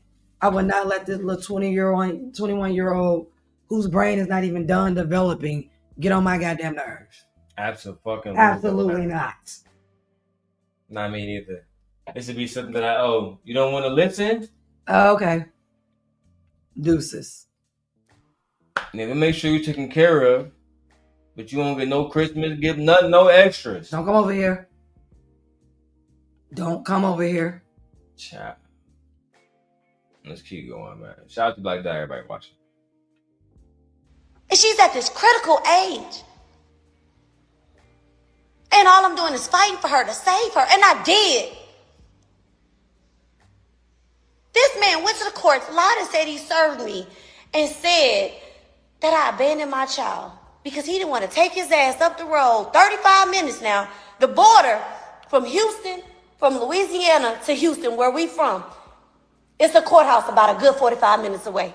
No, he went right there to the courts in Louisiana and filed a motion on me for custody and said that I abandoned her when I'm waiting on her. No. I told Gabrielle, when you get home, you're going to take that weave out your head and give me that phone because the shit you posting on the internet is insane. Gabrielle, no, if you can't say a mama ain't love you when she ain't never. This is literally what I teach on SIP days at our school. We have something called SIP days at my job. And we teach, this is one of them, I did this last year, where we talk to children and our students about what they post online, how it can affect them throughout their lives, how it can hinder them from getting jobs, and be mindful of what you post and how it comes across. This is a real thing. She's being a parent. She's trying to protect her. She's trying to protect her, and she's being a parent. It just seems like, Gabriella, you were a horrible child. You were an awful child. You were a terrible daughter. That's what that sounds like to me. She's easy to manipulate too. Very easy. It seems like it. Because the fact that you're 21 now or whatever, and your dad comes back around and he's saying all this stuff about your mom and you don't shut it down, even if you mad at your mom, shut it down. First off, you ain't been around. So however you feel about my mom, that's between you and her. But you're not going to disrespect my mama in front of me, regardless if I don't like my mother or not. But her daughter ain't got them type of balls. Because you know who daughter does? My daughter do. I'm not with people who disrespect my mom. Period. You know what I'm saying? Me and my mom, we go through a lot, and she hard to deal with, but she my mom. You only get one of those in life. That's the way this shit works. This is ridiculous. Like, this is a mother who seems like she really cared. But I'm gonna tell you, sis, right now, from a mother to another mother, let it go. Let her go. Save yourself. Save yourself. You got her to adulthood. You did your job. Now let her go. You have that other child to guide that wants your guidance that you took in, your niece. I will focus there. You said you had a 6-year-old a couple of years back or whatever. I don't know if that you have kids like 7 or 8 now. I will focus there. And then I look at you. You cute. That body is right. It is tight. That rack up top is sitting good and pretty. So I'm pretty sure the bottom is even better. So I wouldn't even be worried about this phase. I will get on back out here and do me. Yeah, the mom's fine. Yeah, I wouldn't even be worried about her, sis. Throw her little ass to the wolves and let her learn. I just feel like if this was a 15-year-old, 16-year-old, I feel differently. But this is not. This is a 21-year-old. She's grown. She's an adult. So she can buy liquor. We're good. And another thing, sis, she'll be back. She'll come back. Because what happens is us daughters, we get older too. And we realize that our mothers were right. Shout out to Don. Don, if you're watching right now, you was right. We love you, Don. We love that's my mom. She was right. You know, so. Even when she was wrong, she was right. She was right. Give up on you? She fought for you? If I would have left her in Lake Charles, Louisiana, I guarantee you right now, she'd be somewhere pregnant for a bum.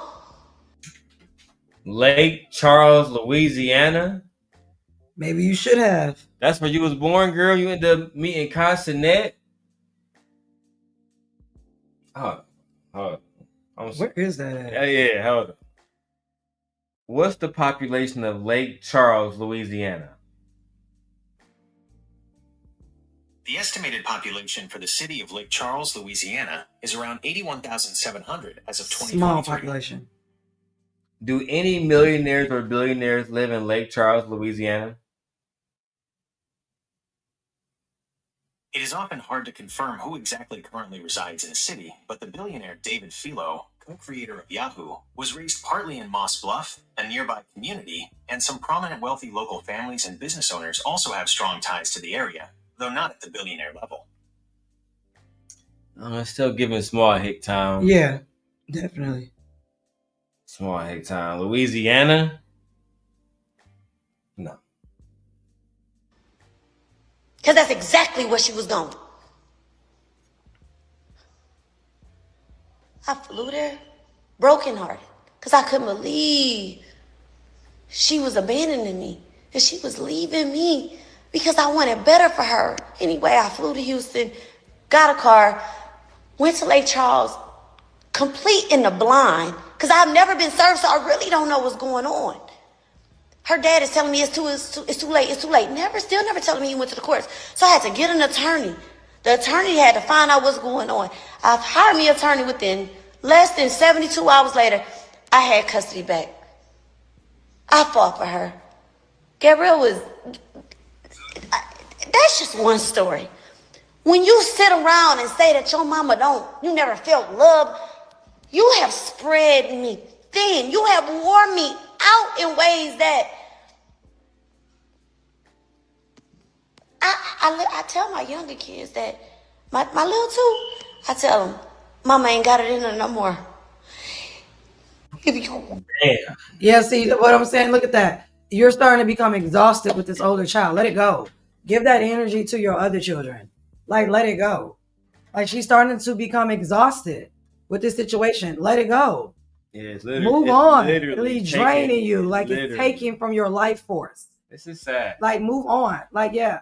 And I get it where it says like, oh, this is my child. This is my daughter. I want to help. I completely understand that. But at some point, these children become adult children and you need to let them go.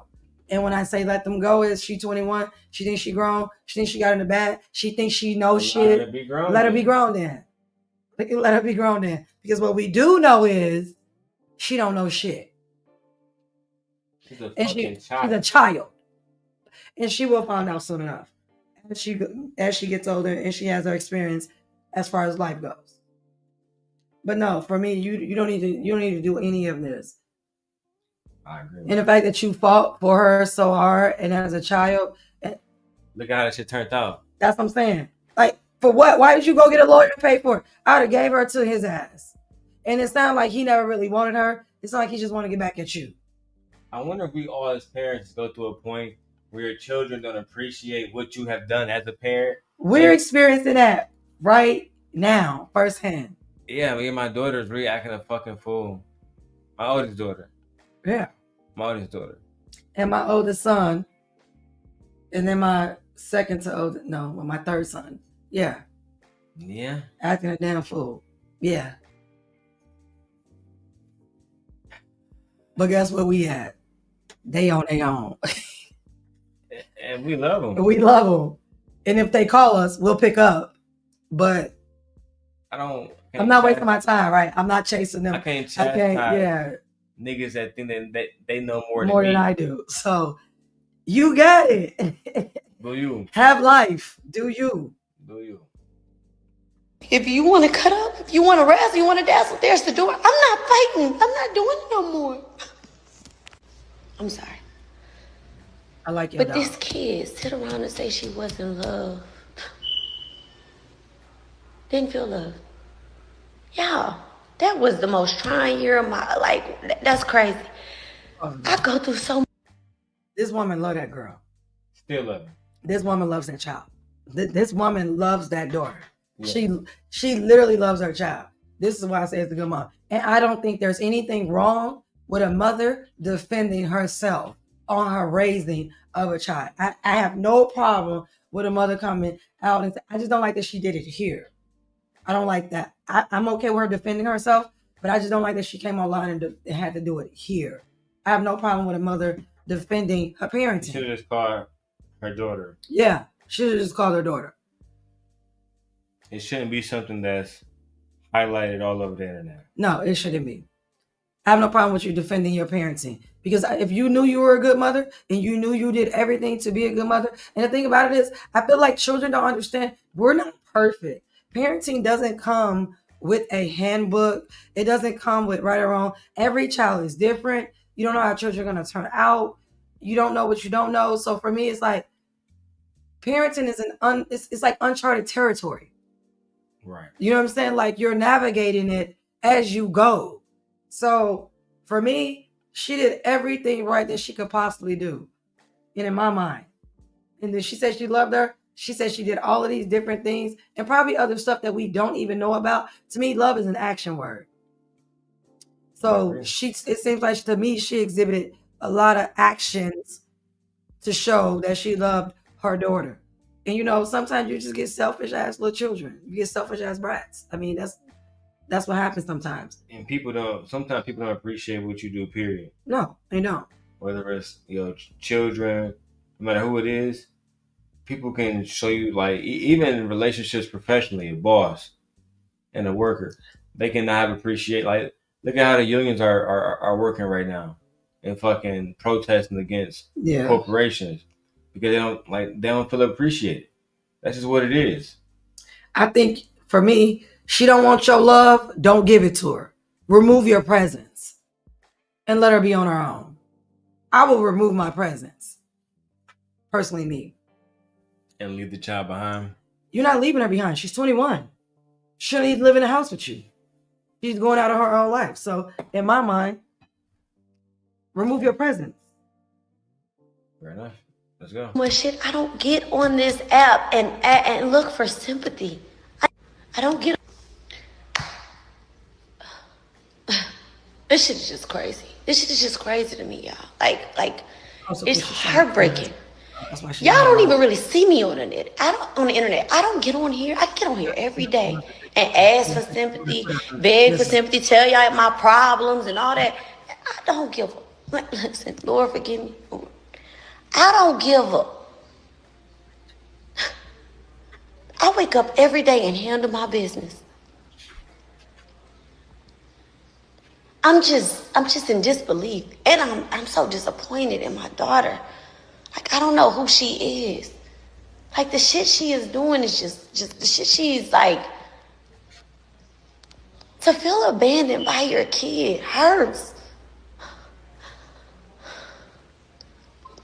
Was I perfect? No, nobody's perfect. That shit do sound bad, man. To feel like you've been abandoned by your kids, bro. Like, I don't know, man. It's a tough feeling to bear because, like, even when me and Ali got into it, I don't feel like I was abandoned by her. You still on my phone playing. You still text me whenever the fuck you need me. We still covering bills for these Yeah. children. We still covering bills for children that don't need us. Exactly.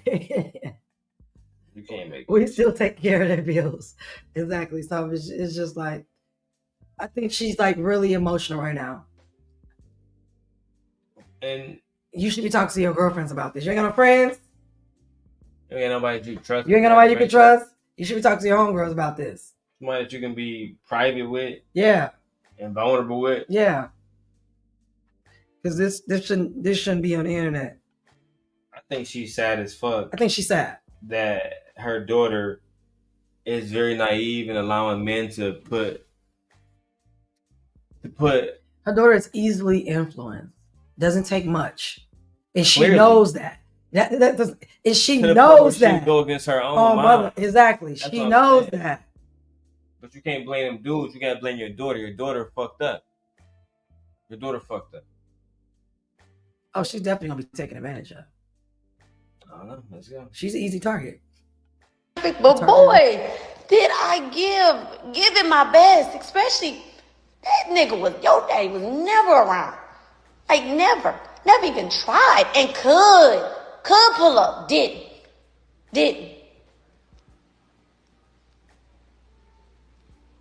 It's just like, I don't know why she wanna like do me like this. I feel like she has never really cared.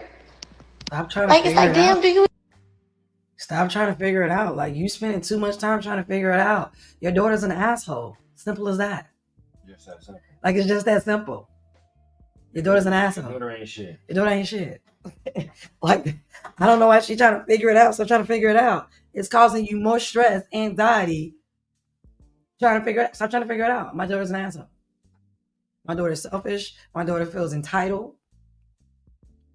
And my daughter wants to be a victim. I didn't get what I needed. Girl, shut up. Nobody want to hear that. Nobody want to hear that. When your mother taking you to Aspen and Switzerland and all this other stuff, not Switzerland, but Aspen, planning birthday parties, 18 birthday parties, 21-year-old birthday parties, happy for you and everything. Shut up. There's some mothers out here doing nothing. Literally starving. Right. The situation with children are literally starving. Yeah. What the comments say? Like Dahlia says, my daughter getting crazy. Sorry, my daughter getting. You gotta read that. I'm sorry. I'm blown. What'd she say? I don't see it. Hold on. Trying to see where I see it at. It says, my daughter talking crazy. See, because I think she just wrote it. But I think what she meant to say is her daughter is beginning to talk crazy when she in her feelings. And talk to me when I say, yeah, Black Dot, you gotta rewrite that whole thing. It was right there. Here, let me make this bitch. Yeah, because I can't see it. Like, it looks really small. My daughter ghetto talking crazy when she in her feelings, and don't talk to me when I say truth. When I say truth, she doesn't want to hear. But when she needs someone to show up for her, she calls me not her dad, unreliable. Exactly. That's what I said. I said that. I said children know where their needs are met. They know which parents to go to. So when your daughter needs you, be available. But until then, I wouldn't be stressing about her. I'd be out at brunch on one of these rich man's yacht drinking. Like, I wouldn't even be worried. Not at all. I wouldn't even be worried. Learned about using an iPhone is that the iPhone, when it heats up, the camera starts to get real blurry real quick. So go ahead, babe. I'm listening to you. No, I'm just saying I wouldn't be worried. I totally get worried. Children know where their needs are met. Children know which parents are reliable. Children know which people they can count on, depend on, regardless if they don't like you, regardless if they hate you. How many people call their parents for money that they hate? That they know they can get it from, but they hate their parents. They call them all the time. Exactly, all the time. They call them all the time. Because they know that they can rely on them. I think as a mother, I think she's torturing herself. I think you need to let it go. And look at the quality on there. See, it look better, right?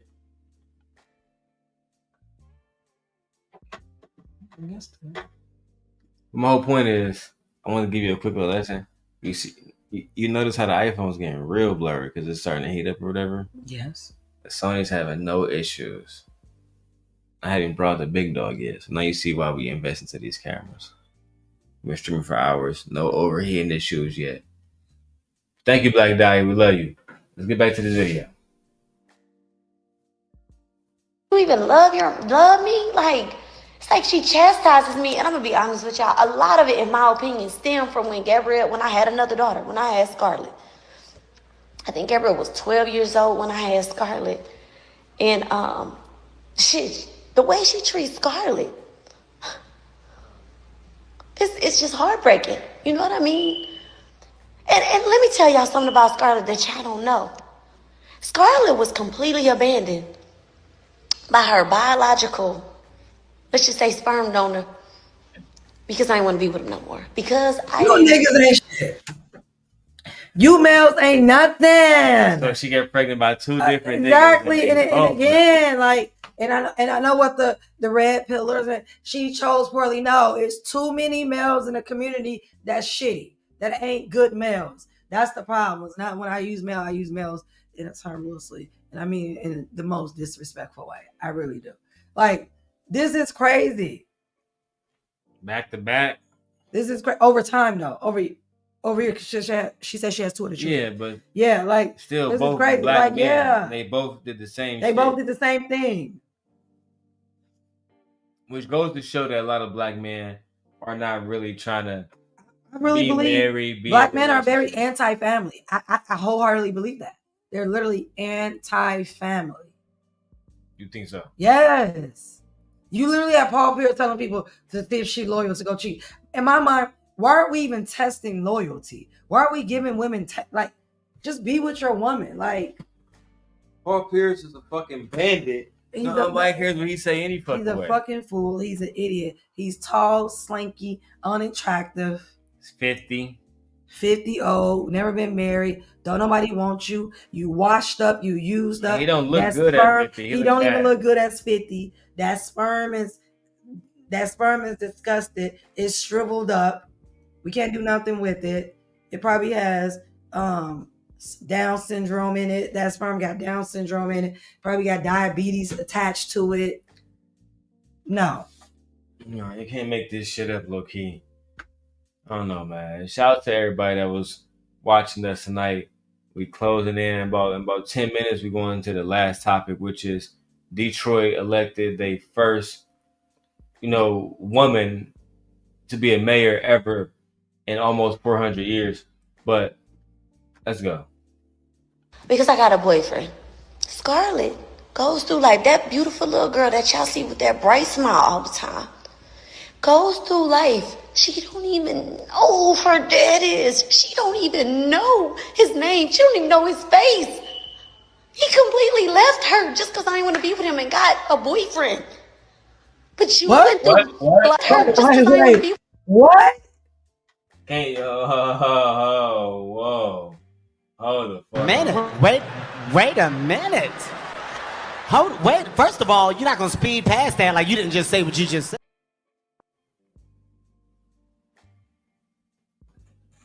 Wait a minute.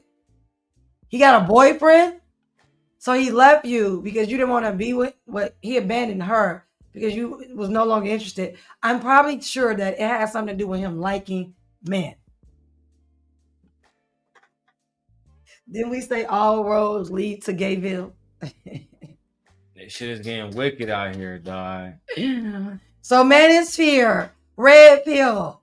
He was into males. Are you gonna still say she chose badly, or should he just been with males from the beginning? Is that what she said? Yes. I gotta hear it She again. said he with another. Is that what she said? She said he with a I'ma have man to now. spark this blunt, man. Yeah, oh my God. She said he's with a man now. Take the wine. Oh. God Oh. damn. Oh my God. And let me tell y'all something about Scarlett that y'all don't know. Scarlett was completely abandoned by her biological, let's just say sperm donor, because I didn't want to be with him no more. Because I got a boyfriend. Scarlett goes through like that beautiful little girl that y'all see with that bright smile all the time.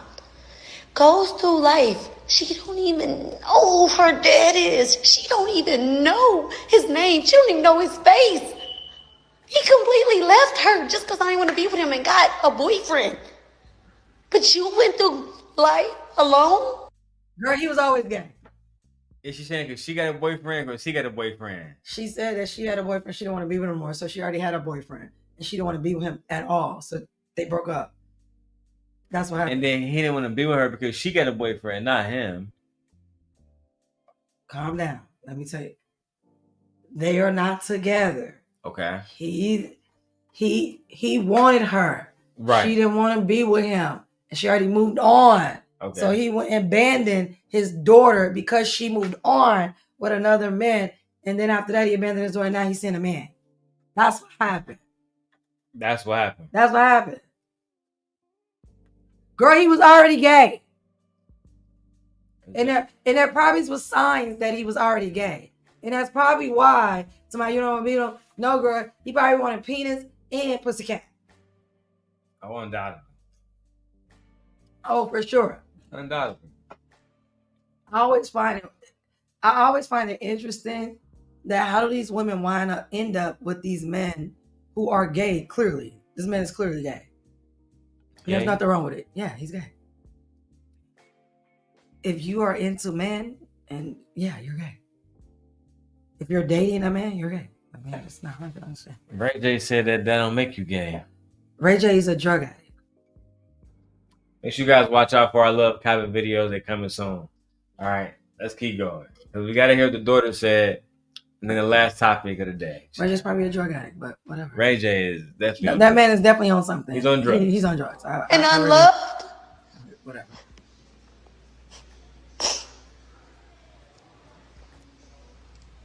She also called out KaiCanet, alleging that he had researched Gigi and her circle and had advised her to distance herself from her.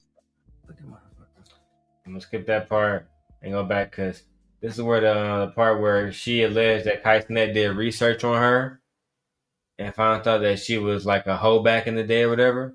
Allegedly. She also called out KaiCanet. Real. I don't know who she is. This girl came in my house recently. A couple months ago. My friends was over. We was here. I cooked. We had wine or whatever. She came in, and I don't know how we got on the subject of the internet. Girl, you drinking? She gotta get drunk. This actually is the part that's going viral. It's her talking about allegedly, you know, Gigi came over her house and there was some disrespectful moments between the two. Such that I feel like sometimes, again, this was a black woman and her daughter going through this. They're using this shit to categorize all women of the race. Yeah. And it's just convenient to say, well, she's a black woman. This is not a black woman. This is not a black woman. I feel like fucking this is not a black woman. Damon Valerian. Yeah, that is not a Valerian. Valerian. Yeah, no, yeah. She not. And there's nothing wrong with that. We're just saying that this is not a black woman. This is not a monoracial black woman. And when I say monoracial, I mean she doesn't have two black parents. I don't think there's no need to attack black women. Right. There's no need to attack black women. And use her. Yeah. That's my point. Yeah. There's no need to use this woman as a way to attack black women. I think this is just a white Latina. I agree. I just watched one. Okay, but go ahead. I think this is a white Latina. I'm not sure kids. All right, let's watch some more. Gabriel looked at me in front of my friends and told me, I think we need to keep our relationship off the internet. So all of y'all who in my messages saying you ain't post us and since it's this and this and that, our relationship off the internet. Then she follows up with, oh yeah, and Kai said, yeah, Mr. KaiCanet said, told my daughter, my baby, that he did his research on me. That he did his research on me and her best friend. Now, who her best friend is, y'all, I really don't know. I know Gabrielle friends, but who the best friend is, I don't know. But best friend, he said, you too. He said that he told my baby, that if she hung out with me or her best friend, and he did his background on us, she hung out with us. It's so hard to even fucking say that her reputation would be ruined. I was just mind blown. Like, pause. You see, that's the problem with these degenerate males. A lot of these niggas, and y'all see I've been on stream with my wife all night long. A lot of y'all want to control women. Y'all want to control what women do. Y'all want to control who they hang around. And to tell a woman that's dating you that she can't hang around her mother because her mother has a bad reputation is insane. It's extremely controlling, and it low-key makes absolutely no fucking sense. Now, I'm not saying that KaiCanet is doing this, and I hate that it's even being alleged that he is. But I think that maybe him, the mother, and Gigi all going out to dinner, all figuring out, hey man, I love you, I love your daughter. What can I do? I love you, I love your daughter. What can I do? How can I make this right? And if you can't do that, then you gotta let this shit go. Now I see I got some other people in the chat. I'm gonna drop the link for you, Black Dahlia. Let me know what you think, man. Black Dahlia says that KaiCanet should stay out their business. All right. And again, make sure you guys are subscribed to Darrel Lawn channel. Everything every day, hosted by me, Darrel Lawn, the Daily Rundown, and my wife's channel, the Jhene Aiko channel, guys. Jhene Aiko TV. All right. If you want to see the biggest booty on the smallest, oh, you back, babe? My bad. Yeah, man. Show him, babe. Yeah. Yeah, I did have a baby 5 months ago. I'm good. Show him that ass. Oh my God, Darrel. You want me to turn around? It's ridiculous. Damn, Michi. Look, we got 400 watching now. 400 niggas just jumped in. Thirsty as hell. All right, so she said that KaiCanet was there, and he told her that. So I guess she was there in person. So it's really hard to say it didn't happen. But apparently, she's not supposed to be around her own daughter. Let's hear more. You want to? Should I go back? Okay.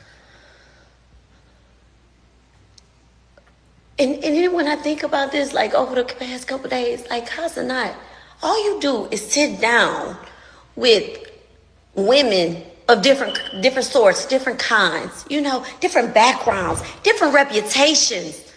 All you do is sit down with rappers with different reputations. You love a sit down, but you telling me you never thought to sit down over a glass of water with me. And that's cool. You know what I'm saying? You ain't even sit down and have. That's what I'm saying, but I think it's crazy that he hasn't sat down with the mom and just have a conversation. Yeah. Tell her you love her. Tell her that, like, I talked to your mom plenty of times. Just if nothing else, say, hey, I love your daughter. I love you. I want to do what's right for our family. I want to bring us together. Why haven't you done that, Kai? Oh, he's a young nigga. He's too focused on his relationship to He don't actually care. foster. He's focused on. He's too busy.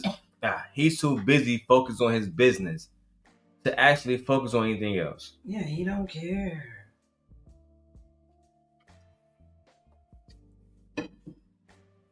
Very disappointing, and how the situation is spiraling out of control. Oh, God fuck with me. I never gave a fuck. Yeah. But what you won't do is turn my baby against me. You got so much to say about me, but you get on the internet and say Gabrielle is this, Gabrielle's that. Gabrielle's God-fearing. That's from me, baby. Prayed up. I pray over that girl. I pray for her. I've been telling her to go to church, and she's been going the past couple, weeks? You've been with her, a year and a half now? That's her mama.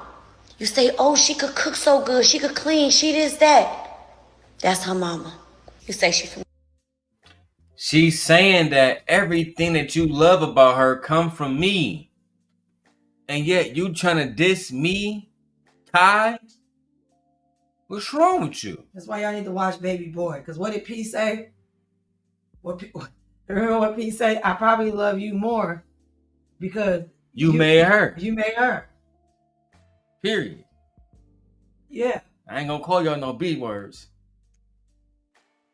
But y'all being some ungrateful wenches.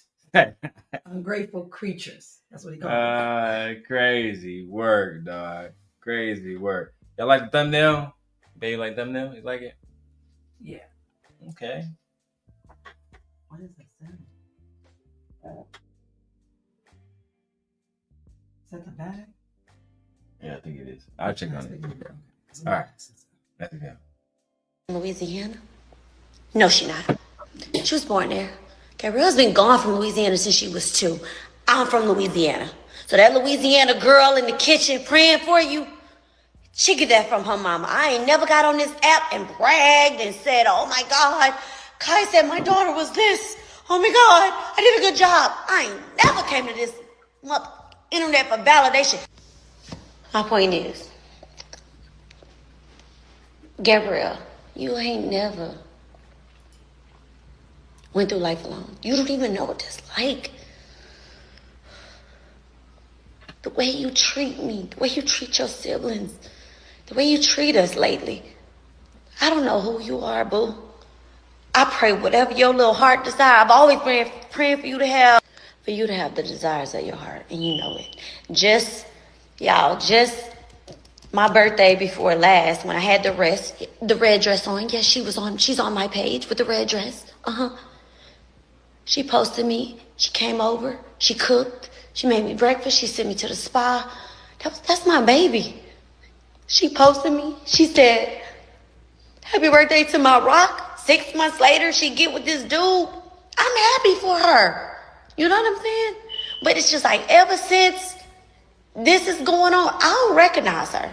She ain't never went to the internet and said before that she just felt alone and this, that, and the other. And now that you got this internet attention, that's what you doing? We ain't gonna do it. All right. So Black Dia's come up to defend her point. Black Dia, talk to us. Hey y'all. Hey, how y'all doing? Hey, Black Dia. Hey sis, you like our production? You like how we switching cameras and shit? I do. I've been watching. I just be quiet sometimes because I be doing shit, moving around. You know how I do. But yeah, this situation as a mother, it's really bothersome to me.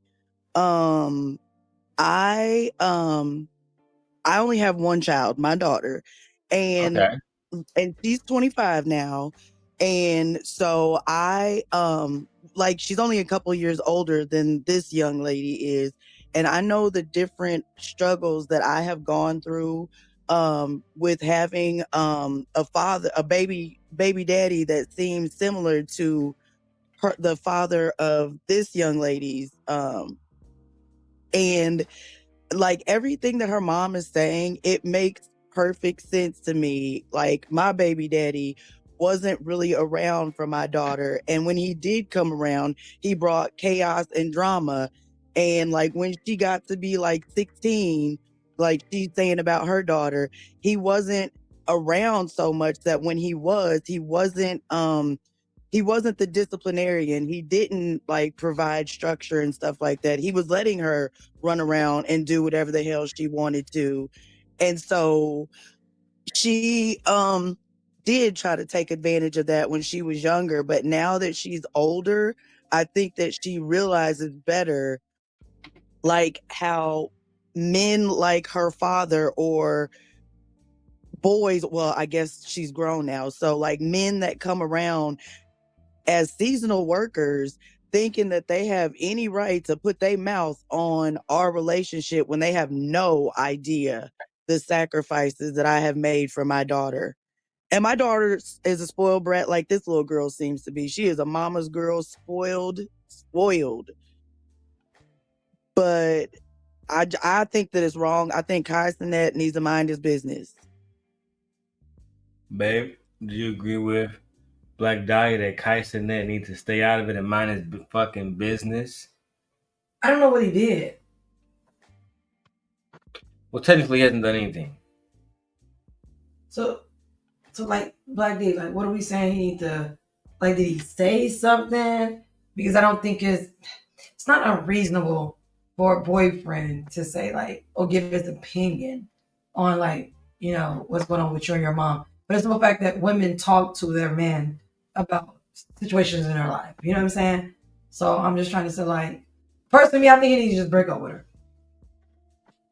That's how Well, I mean, the part about, because what she's saying that hurt her feelings is that Kai told her daughter that he did research on her background and that she doesn't need to be hanging out with her mom because it'll ruin her reputation.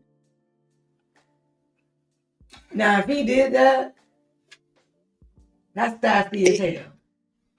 No, that's what I'm saying. Like, she was just Like, explaining. like, you did that, bro. Like, for real, you do need to mind your business. Like, what are you doing? The best advice you could Your mom is crazy. Right. The best advice you could have gave, the best advice you could have did is you should have told your girl, don't you ever post anything else about your mom or your situation. If you got a problem with your mom, go to her. Keep that shit to yourself. Keep that shit to yourself. Stay offline with that. I have a brand I'm trying to Well, from the way that she's explaining it, though, the conversation about him telling her not to hang out with her mom because it would ruin her reputation, that happened prior to the girl going online and posting the video about not feeling true love. Yeah, I think that's crazy. How are you gonna tell somebody not to hang out with the woman that gave them life and that birthed them? First off, blackmail. I'm gonna need you. You know what? Let me calm down. That's what I was. I'm gonna need you to just that was sit down. my point because, yeah, she was saying that he brags about the things that he likes about her, and she's like, "Well, if you like her cooking, she got that from me. Like that's me, right? Yeah, that's me. So you don't want her to be the woman that you like, with I me instilled that in her. online." I raised her. And the fact that he's never even had a conversation with her mom, but he's passing judgment on things that he found out on the internet that might not even be true because he ain't ever talked to that woman. He's so immature. That's why when Darrel's like, you don't know who KaiCanet, I don't care. He ain't talking to me because he's a clown. He's a fool to me. When I think of KaiCanet, I think of my sons. That's what I think. 20-year-olds, that's stupid. And the fact that, like, I mean, I'm not trying to be mean, but you could put a bag on KaiCanet's head. Yeah, he got money, and especially her mom being as pretty as she is at her age, she's trying to protect her daughter from things that she probably went through with men trying to use her, trying to fix their inner issues with a bad bitch. She don't want her daughter to have to go through that. And the fact that it seems like Kai is trying to isolate her from that protection, that's a problem for me. That's predatory, right? That's what abusers do. That's the whole problem. They isolate you. That's what abusers do, yeah. And it seems like he's using that girl. Like, it seems like she is easily manipulated. She does seem to be male-centered. And Yeah, that girl, the Gigi, she's very pretty, but KaiCanet, you could put a bag on his head.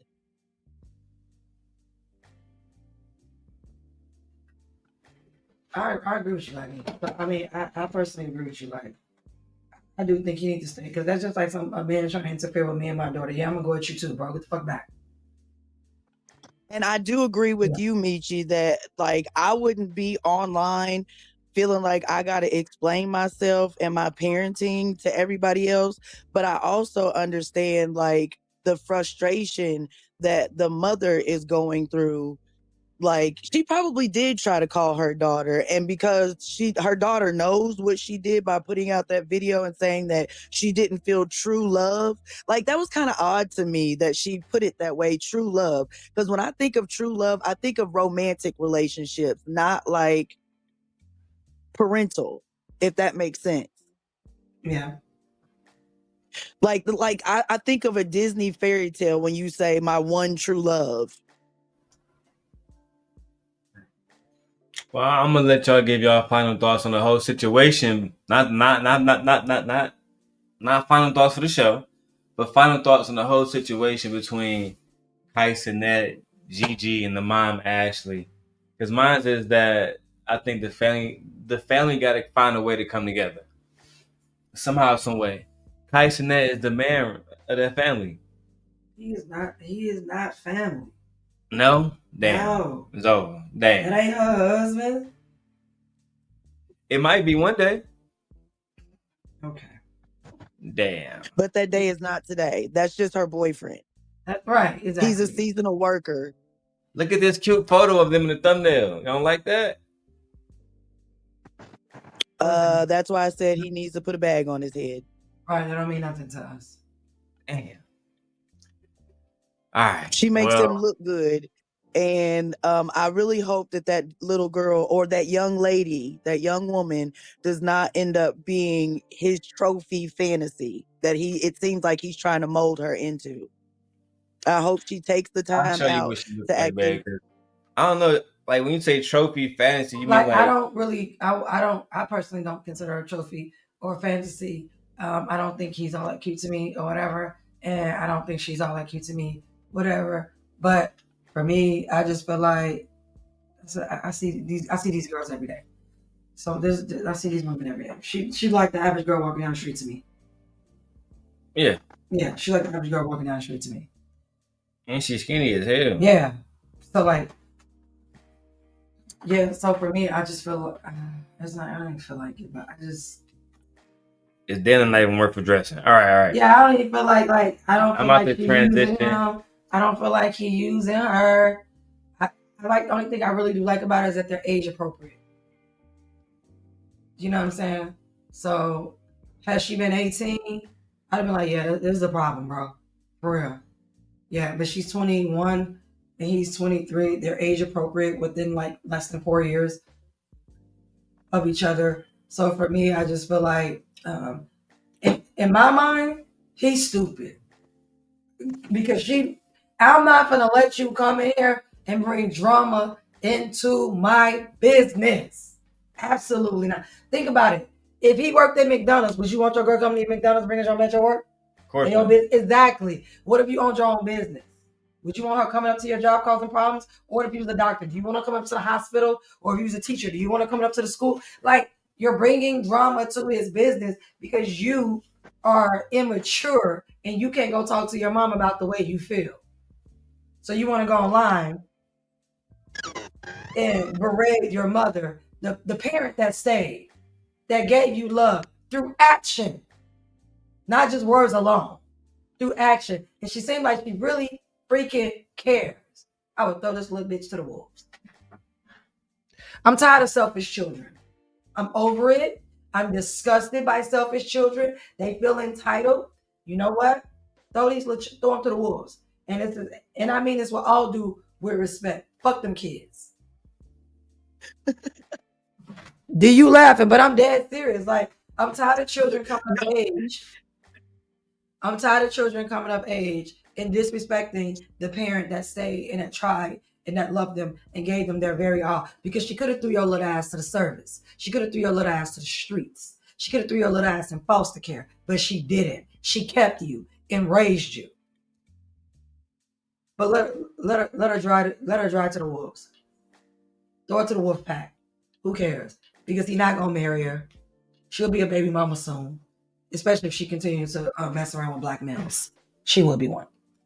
And with that being said, we're gonna move on to Detroit elects their first black woman in 400 years.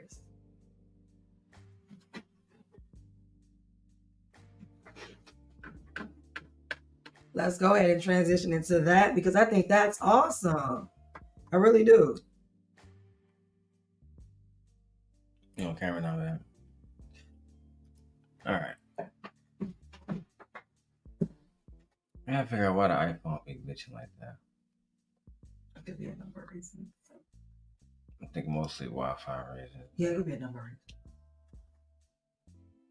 All right, so what's good, guys? I want to talk about this history that's being made in Detroit. Detroit just elected their first woman mayor ever.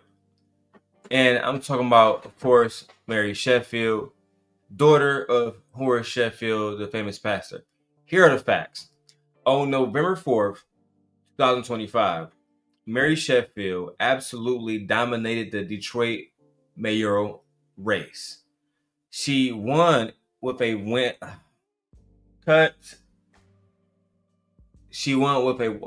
a landslide victory.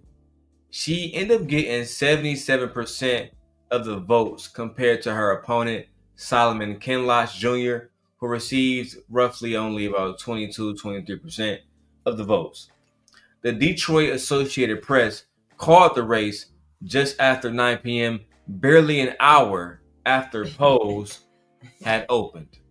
So it was a blowout. This is how decisive the victory was for now Mayor Mary Sheffield.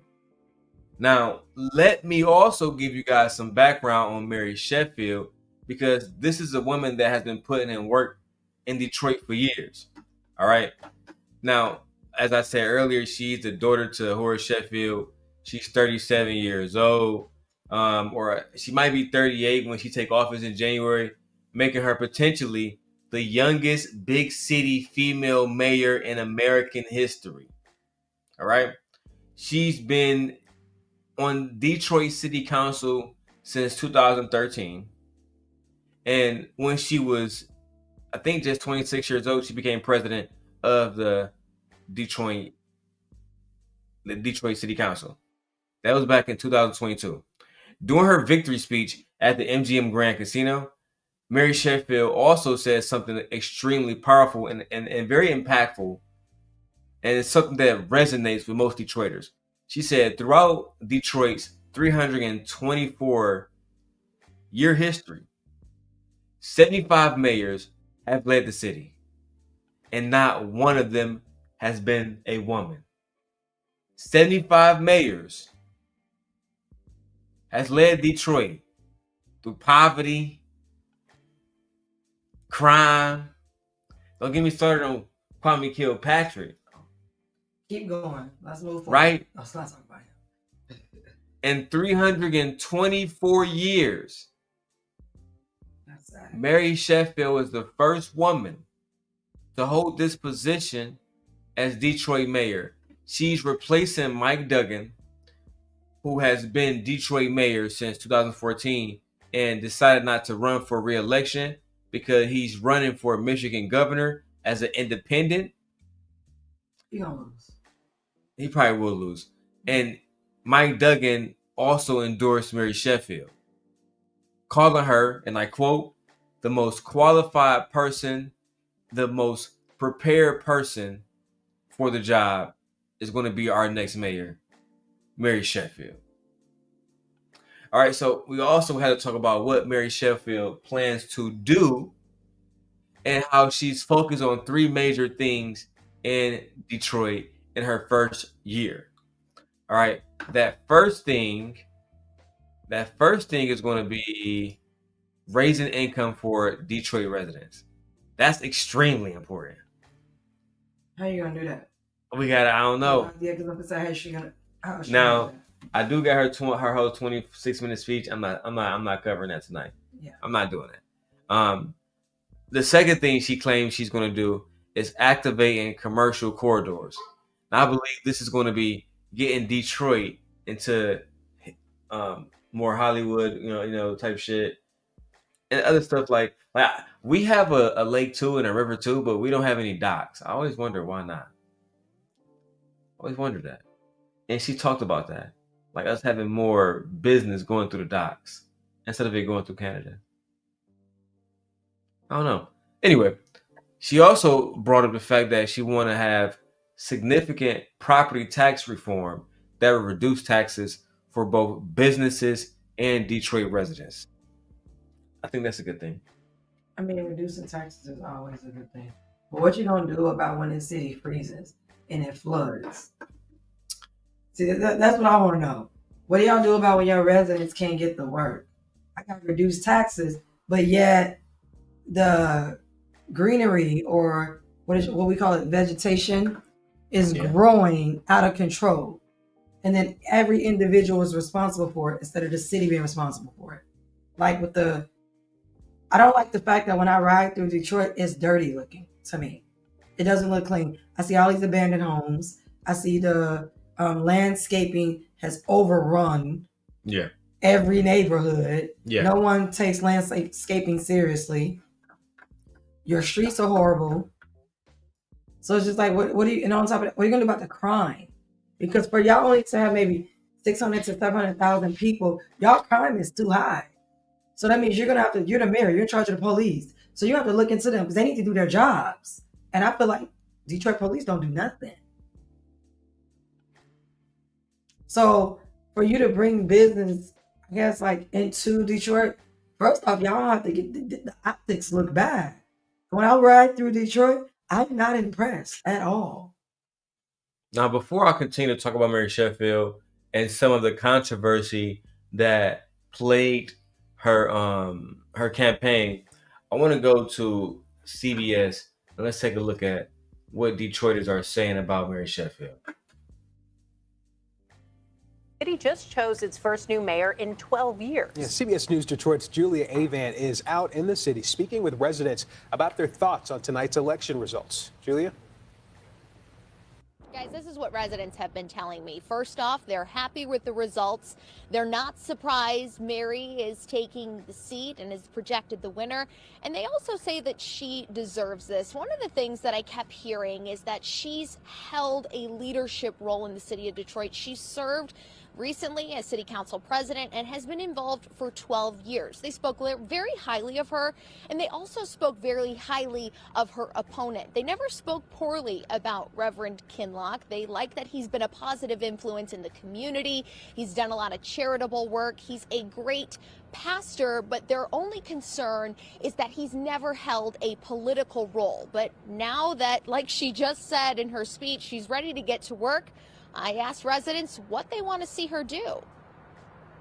Well, actually continue what is going on, maybe do a little better, as far as the inner cities are concerned. Downtown is vibrant, which I love. I live downtown here, so I love that, This is that's the problem. These are not the people of Detroit. Like, this is... No, let's say he is. Only thing you care about is seeing downtown look prettier. Right, like, what? Do you not care about education? Right. Do you not care about public safety? Transportation. Like, do you not care about these different things? The schools. Y'all schools ain't the greatest. And here's what's interesting, babe. During the final days of Mary Sheffield's campaign, she voted on city contracts worth millions of dollars for a demolition company who the CEO allegedly she was dating. And she had to go and she had a court date in front of the ethics board because people felt like she used her position to help her boyfriend. To that you say what? Men do this all the time. Did the president not just do it? That's how I feel. Or are we mad? Nepotism is alive and well. in so many areas. So why are we? Is he qualified to do the job? Does he have credentials? Does he have experience? Now, this is the first interview that Mary Sheffield has done. This is the interview I wanted to do with my wife. Sorry, this is the reaction I wanted to do with my wife. Let's break it down. Mayor-elect, what does it mean to be the first woman to lead the city of Detroit as mayor? I mean, you made history big time. Thank you. And I just owe so much gratitude to the residents of Detroit. I feel a huge weight of responsibility to ensure that we actually deliver now for the residents of Detroit. It was such a significant moment yesterday to make history, to show generations of women what we can do and lead as women. Now it's about executing and delivering for this great city. So I'm very excited to get to work. We're already starting our conversations around transition work, which will be deeply rooted in community, and just excited to ensure that Detroit continues to rise higher. I know you have a lot of work to get done. You have to pick your team and the whole 9 yards, but what will you as mayor tackle first? You know, I think for me, some things that are kind of ripe and ready to go is ensuring that we're launching the Office of Gun Violence Prevention, ensuring that we get that office up and running, which really addresses gun violence from a public health lens. I think that's a great. I said it, like it's dangerous in Detroit. Y'all don't literally be doing just said I literally just said that. Y'all need to fix that because I don't know how she's gonna bring businesses and people back to moving into Detroit until you get that violence under control. Yeah, shit is wicked out there. Yeah, and the thing about it is, actually, remember when we was talking about Michigan? When I was talking about Kalamazoo, stuff like that, cheaper taxes, it's way cheaper Safer. living, like safer. But the thing about it, I was like, we can't move to Michigan, right? Because I don't feel safe. Because like niggas in Detroit can travel to Michigan. Yes. Any given time and just pull up. That's what niggas do in Michigan. Like that's what I'm saying. Like she needs to get that Detroit under control with that crime rate. Yeah. And with petty crimes, people taking crime into their own hands. And the reason why people take crime into their own hands because Detroit police do nothing. I didn't even try to do nothing. They just be around. Yeah, it's like they're worthless. You need niggas that's serious out there. Like yeah. Need to know that if a woman is abused physically, when Detroit police show up, y'all need to be fearful that when Detroit police show up, they need to understand that, oh, they not playing. Kind of like in Nevada, when Metro come, nobody want to deal with Metro because they know they're not playing with you. I hate to make this fucked up comparison, but the same thing with ICE. Yeah, nobody want to deal with them. Nobody want to deal with them boys. Yeah. Them boys serious. Yeah. Real serious. So it's like, yeah, you got to do something with that crime rate, the gun rate, people drive-bys, people taking their rights to get justice however they feel is necessary because the system will let them down. You know, that's so not cool. That's not cool. That's vigilantism. Yeah, and y'all's is running rampant. Yeah, I think Detroit police might have the worst police. I think in the country. Yeah, I think they're the worst ones in the country. Yeah, they don't do nothing. Nothing. Let's see. Shout out to the mayor. And it continues to put funding and intervention to ensure that we're addressing it from the root cause. Secondly, we're going to continue to build our relationships with the school system, our educational system. Exactly. Our superintendent. Did I not say that? Yeah. I literally just said, what y'all gonna do about these schools? Because why would people move in and want to raise families if they can't send their children to schools that are good, funded, good teachers? So why would I, as a teacher with a master's in education, with a special ed endorsement, move to Detroit? And I have kids of my own. I can't put them in the schools because the school is bad. So why would I risk my children's education? And then why would I go into a school district that I can be harmed or possibly unalive or robbed? Or that could happen to my children. So yeah, you will never be able to recruit me with a master's degree and with a bachelor's degree. Well, I wouldn't come to your state. I wouldn't come to your city because I don't feel safe. It wouldn't be fruitful. It wouldn't be fruitful for me, right? I wouldn't thrive there. So yeah, you need to address that. Kids bringing weapons to school and fights in school and no disciplinary action. Your residents are horrible. They don't discipline their children. Like, yeah, you need to fix that. I agree. I'm 2 for 2 right now. No, absolutely not. I'm 2 for 2. I think that nobody wants to move to Detroit because of these different reasons. Yeah. Everyone I know that moves away from Detroit says they'll never go back. Everyone. There's not one person I know that says, yeah, I'll move back to Detroit. No. They don't want to. They don't want to. For good reason. Yeah. I know a lot of people. Yeah, I know I a was couple, just they said it would never go back. Yeah, I don't know this lady, but like Michi said, the first thing that I was thinking about is the level of crime in Detroit. Because when I think of Detroit, I think of Naziah Harris and different cases like that.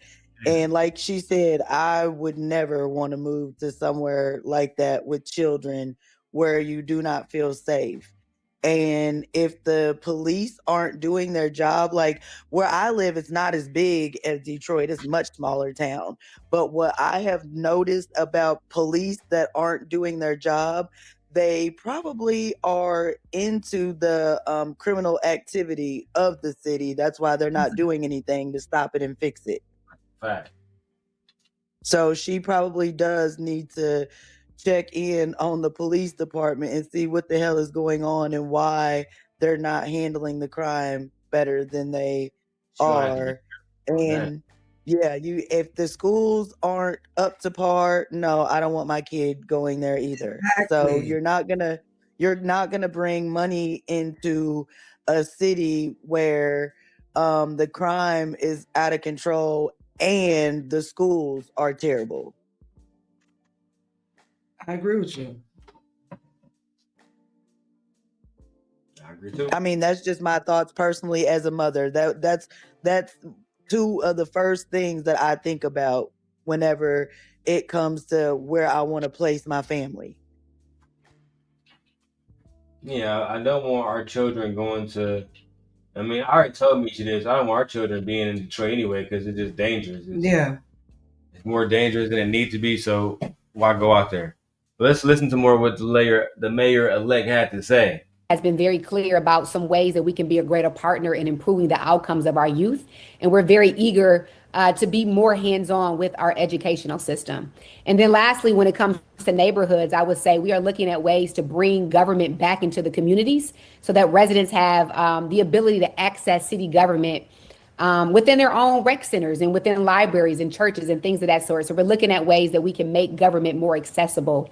And then, of course, within the first 100 days, we are going to spend as much time as we need to really assemble the best and the brightest around me. In order for me to be successful and this administration to be successful, we have to have the best and the brightest. And we want to make sure that we are assembling a phenomenal team to move Detroit forward. Excellent.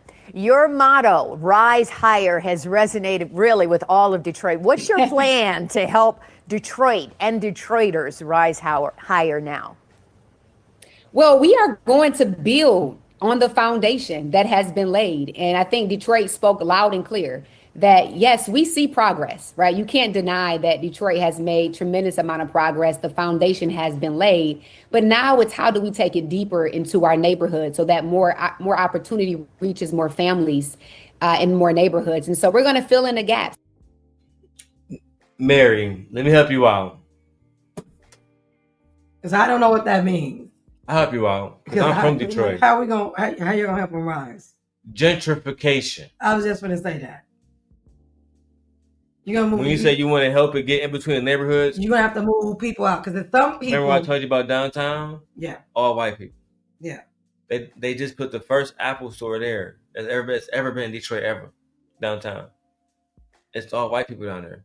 If you want to help the neighborhoods out, you need to invest into the actual neighborhoods and the people that live there in the same way that you invest into the people that live downtown.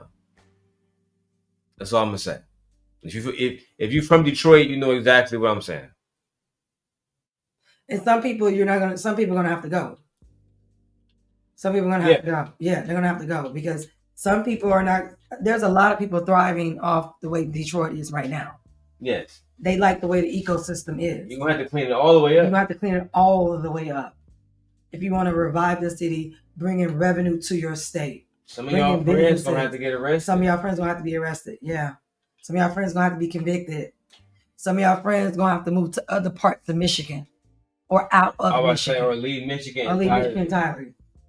Yeah, because that's the only way you're gonna be able to revitalize Detroit as a whole city. Y'all got a lot of work to do. Mary, do you know how many abandoned buildings y'all have? And how many areas that don't have lights? Let me show you something. That's crazy to me. The first thing she got to do is get rid of Kim Worthy, or bring somebody else in. Because I'm pretty sure you heard about this story, and this I'm gonna finish the video of her talking about like what she want to do, but this is very important to me because we have daughters. So a woman in Detroit went viral about 9 years ago. And let me tell you why. Because she found 11,000. Oh, I remember this. 11,000 untested grape kits. Yeah, sitting in a warehouse somewhere. Yeah, decomposing. In Detroit. I remember this. Work. This is a big deal. But for some reason that day, I just didn't feel right about going. But I went on and went. And all I knew, it was this gentleman approaching me real fast. He was walking up behind me real fast. And he grabbed me. He wrapped his arms around me, put the switchblade knife to me, and he said, "Bitch, walk." And as I'm walking past, I'm passing my grandmother's house. He took me about behind an abandoned building, you know, and he raped me, and I just kept pleading with him for my life not to kill me. I want you to count to 20, and when you get through counting to 20, you could go. So I think I made it to 15, and then I ran straight to my grandmother's home. And that was the first time I ever seen my grandmama cry in her life. She wrapped her arms around me. She said, "It's gonna be okay." They did the rape kit. They took the evidence and they sealed it up, and that was it, you know. No follow-ups, no calls, no anything.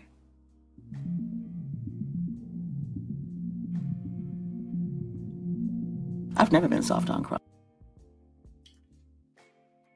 Almost 12,000 untested grape kits was found in a Detroit warehouse abandoned, never had been tested. The woman you just heard from was one of the victims. Dragged.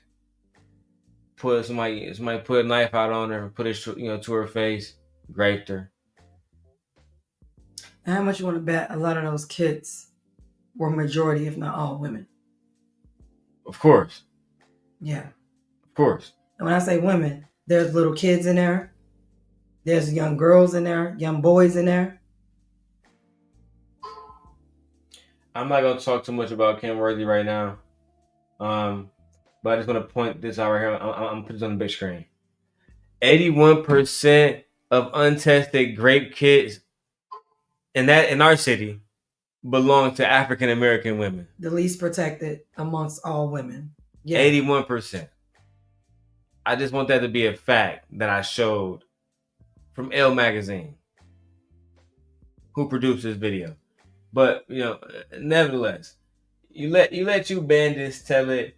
Black men are defending everybody. And they protect everybody, right? Everybody. It's being defended and protected. Child. The mayor has to fix that. She has to fix the rape. Child. She has to fix the grape culture within Detroit. She's gonna have to cleanse it all the way through. And what she should do is have every last one of them kits tested. That's what she should do. I agree. And you still know that for people who don't know, that a grape kit is extremely uncomfortable and very intrusive about a woman's body. Yeah. They literally take pictures all inside of their vagina, and like it's very uncomfortable and very intrusive for a woman, for anyone in that matter. And imagine doing a grape kit on a child. Yeah. Yeah, like they take pictures of everywhere on your body. They take samples from your body. They take hair, like, it's so much. It takes over, I think it's over 45 minutes for the kid to actually, and there's only specialized people are trained because it's so, what do you call it? When something is so like uniquely defined, I can't think of the word. When it's very, I'm not sure. it's like, it's very tedious, time consuming, and detail oriented. There's only a certain amount of people are trained to actually execute a grape kit. Because if you don't have a grape kit specialist there, they have to go to another hospital, or they have to call someone in, because not everyone, it's not just like going to the hospital and they're taking pictures. No, they literally bring a whole kit, a box in, and it's like steps. Some of them take hours to complete. So like, a victim has to literally sit there and go through that.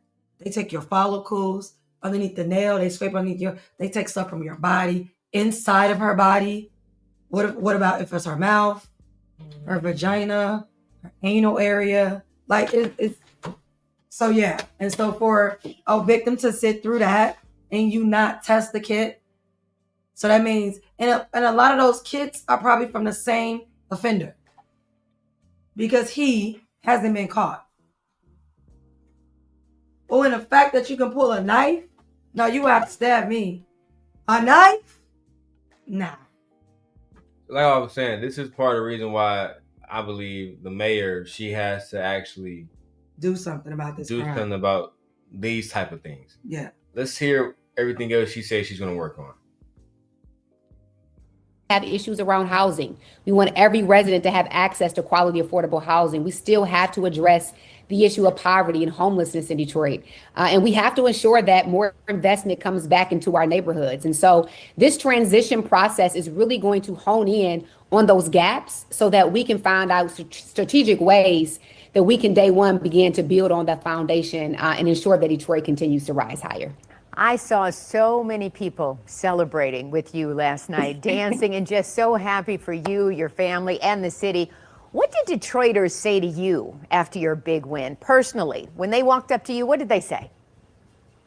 Just congratulations. You worked so hard for this moment. We are with you. You deserve this. And just really just the love and support that we're standing with you. You know, this was one step, winning, and now the next step is ensuring that you are successful and that the city is successful overall. So just a lot of support to ensure that Detroit is with me along this journey, and excited to tackle the issues that are ahead. Wonderful. Now, I know you answered this in another question, but I'm going to ask it again. How are you going to tackle crime right now, especially all of the shootings in Detroit? Well, the chief actually was at the event yesterday. We have a great relationship. We're already talking about ways that we can continue to put funding into our community violence intervention work, begin to expand some of the work that we're doing now with youth intervention, and continue to support the men and women of DPD. She don't know. The problem of Detroit and solving crime is too extensive for her. And for anybody in the mayor's seat, you need federal attention. You need federal attention. To say that she's going to support DPD means that we're not going to get that. It's ain't nothing about to be done. Nothing. They're not going to do anything. They don't want to. No, they're still benefiting from the streets. They getting paid by Lord knows who. Trust me. If you want anything done, she needs to work with either this president or the next. That's what I'm gonna say. We're going to continue to look at best practices around the nation, but Detroit actually is leading the way in the way in which we're being innovative in how we address gun violence in Detroit. And so I think really launching this Office of Gun Violence Prevention will provide the resources and support on the ground in high crime areas that I think will really provide a holistic approach to gun violence. And so very excited to work with our chief and begin to implement some of my really proactive measures that I believe is helpful to address gun violence in our city. Wonderful. Have you taken a moment to just sit back and reflect on your journey to get here? I mean, thinking about your dad, your grandfather, your mom. Have you reflected yet? A little. I plan to hopefully do that over the next few days a bit more. It has been very busy. And I do at some point want to just pause, let it all in, and reflect as we get ready to continue into this journey. So I have a little bit, but looking forward to do it more. Okay, just a couple more questions. Pastor Kinloch congratulated you, but said, I don't want her to forget about the little people. How will the two of you work together going forward? I know you told me personally, he's been in your district. You all have worked together. I don't care about Kinloch. I'm done. Babe, what are your thoughts? Because I'm not. Why is she being asked about this man who she was running against? Babe, what are your thoughts about this black woman becoming Detroit first mayor? Who is the woman? Like is it a big deal? Yes, it is a very big deal. And I feel like if anyone can revitalize Detroit, it will come by way through a black woman. Period. Especially when it's been working on city council for the last 20 years, basically. Yeah. So she understands the population. And that's not a high paying job, too. If people saying she's rich, she's not her father. Right. She's not. Stop comparing her to him. Yeah. She's here on her own merit. Correct. Yeah.